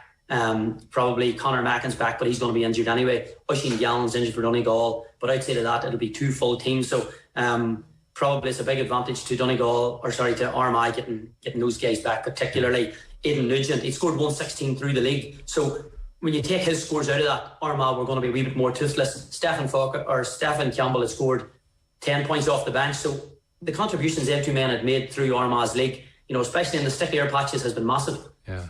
Eamon, who do you think learned most from that game? It's a very good question. I don't know. I think it takes a game of it's a different game completely. It'll take a life of its own come championship. Obviously, the game played in Letterkenny was always going to be a tactical one. They would never bring it to Ballybook in case they lost that, and then gave Armagh the dress rehearsal to come down there again for championship. The Armagh team were outstanding earlier on in the league, and I think once they showed their hand a little bit, a lot of teams have sort of copped on to the style of play, and their scores seem to have dried up a little bit as far as I'm concerned. And I know Connacht has mentioned some of the players there that are contributing, and they've been a breath of fresh air in terms of the league itself. Donegal have been struggling, and I think this is a big question mark over Donegal, what direction they're actually going. Is this the end of Donegal or this team? Is it the end of the management if they don't win? Because I think there's a lot of questions in Donegal. There's still the talk around, we hear about Aidan O'Shea, where's his best place to play? You'd hear the exact same situation about Michael Murphy, where they actually play him and where is he most effective. If you had 2 Michael Murphys, one would be midfield, one would be full forward, and, there'd be a different team. To me, it's going to be a real battle on the day. Armagh are coming down very, very much in confidence to win this one. I think this is the one they've been lining up all year. I think obviously the league has been a bonus for them, but they're going to come into a different animal in terms of Donegal come championship. So it's really tight to call. Yeah. The sendings are the appeals which Colin spoke about. To me, it was a no-brainer. You appeal everything because there's always a chance, no matter what it is, with all these rules nowadays and the way CCC looks at different things and video evidence, you got to appeal it. Like, you got to back your horse and credit to Armagh. But I suppose Donegal have been planning that they're going to be playing whoever, if it is Doreen O'Neill who got taken off or who's got his suspension clear, or if it's going to be Steffi Campbell coming in. They'll obviously have their man markers. They'll have They'll have all that fairly well planned, but I think Armagh are coming down with a sort of a new wind in their sails now that they've got a full deck to play from. They've got a full panel to play from, minus the 1 or 2 injuries that they may have. So I think for me, the league is not going to be massive an advantage to anyone. It's going to be this, and I think it's Armagh that's going to be the one to the forefront on this one. Yeah, it seems like that win for Donegal, Connacht, to a degree papered over what had been up until that point a fairly underwhelming league campaign for Declan Bonner and co, because they weren't pulling up any trees. They really did need that result in the final day, and maybe the Barney on the sideline kind of added to things and helped them out a little bit to a degree to get their kind of blood up, but it did paper over the fact that up until then they weren't that great in the league. Yeah, and they were very inconsistent, and even in Ballybuffet, Tyrone outplayed them for long periods of the game, and it's still a mystery how Tyrone didn't win that game. So that was another couple of points that they may not have deserved to pick up. But a lot of, the likes of Michael Langan missing, Michael Murphy missing a lot of football, those were key players and when Donegal are going well, them men are to the fore. And it just looked like, I think Eamon touched on, you didn't really know what direction they were playing. Like they were attacking in numbers, but then they were getting broke down and they were conceding soft scores, which is very on Donegal-like. And again, the thing about it is, the one thing that Donegal have is a huge amount of talent. When you look at, probably Kieran Thompson didn't play as much football, but Kieran Thompson, Jack McKelvey came off the bench against Tyrone and got a goal. So they've had players coming in, but it's just been that inconsistency of, who's playing where. And he touched on it. What do you do with Michael Murphy? You probably let Michael do whatever he wants to do because he's probably been the most influential player in over a decade, and that won't change. And for Armagh to win in Ballybuffet, they need to get Michael Murphy quiet for long periods of the game, because if you think back to last year, Tyrone are All-Ireland champions, but if Michael Murphy doesn't get sent off against Tyrone, Donegal probably edged that game. So while Donegal haven't been going well, they're still not far away. I still think they're at the very top end of teams that can win in All-Ireland. But as Eamon touched on, if they don't win one for me with Michael Murphy, they won't win one without him. So who's going to be the man to essentially put the shackles on Murphy then come Sunday? Yeah, well, or does it depend essentially on where Bonner decides to deploy him on the pitch? Yeah, well, look, I think if he plays inside, Aidan Falker will go in there with him and will follow him out the field. So Aidan will give up a wee bit of size, but he loves that fight. He's aggressive. While he'll be giving away height, he'll match him for pace, he'll match him for a wee bit of power. But it'll be, if Michael Murphy played at full forward, he would be at a disadvantage for that aerial battle on Aidan. But if he takes Aidan out the field, Aidan could hurt him the other way, because Aidan's as good a full forward as full back. So I think Aidan Falker will follow him everywhere, and it'll be a case of, can he negate the good things that Michael Murphy's at? And on the other side, I think Brendan McCole will track Rian O'Neill wherever he goes, and those are the two big players that make the both sides tick. And whichever one of the markers can nullify the opposite number, it'll go a long way to winning the game. In Ballybuffet, which Armagh haven't won now against Donegal in the championship from 2010. I think it's 12 years from anybody's beat Donegal in Ballybuffet. So when the advantage for Armagh is the players coming back, the game being in Ballybuffet seems to be a real advantage for Donegal. Yeah, Eamon, is home advantage going to play that big a factor for you? And if it doesn't, this would certainly mark Armagh, if the league didn't, as being genuine contenders towards the latter end of the season. If Donegal are banking on home advantage, they're in serious bother to be there to their go-to sort of plan. Yes, has been very, very good to them down to the years, but there's always going to be a time when you're going to lose, and when that occasion is going to be. I think Armagh will play this anywhere. They'd have absolutely no problem going anywhere to play Donegal. I think, as I was saying, it's all about this game. This is what the first round of championships, so that they can get some sort of momentum going.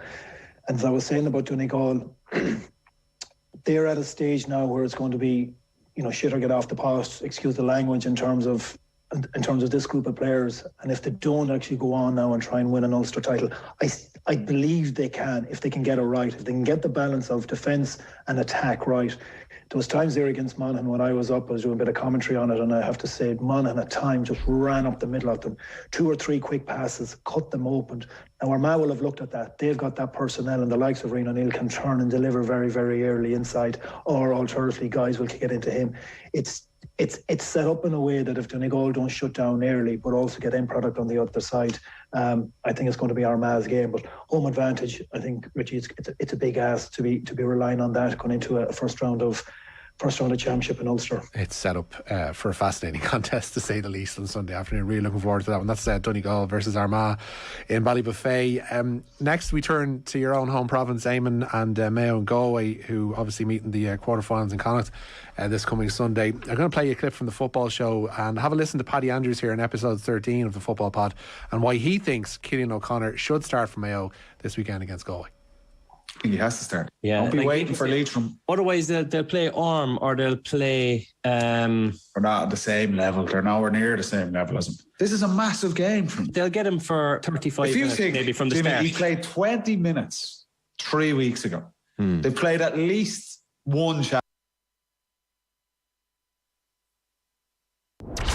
OTB AM with Gillette. Get into your flow with the new Gillette Labs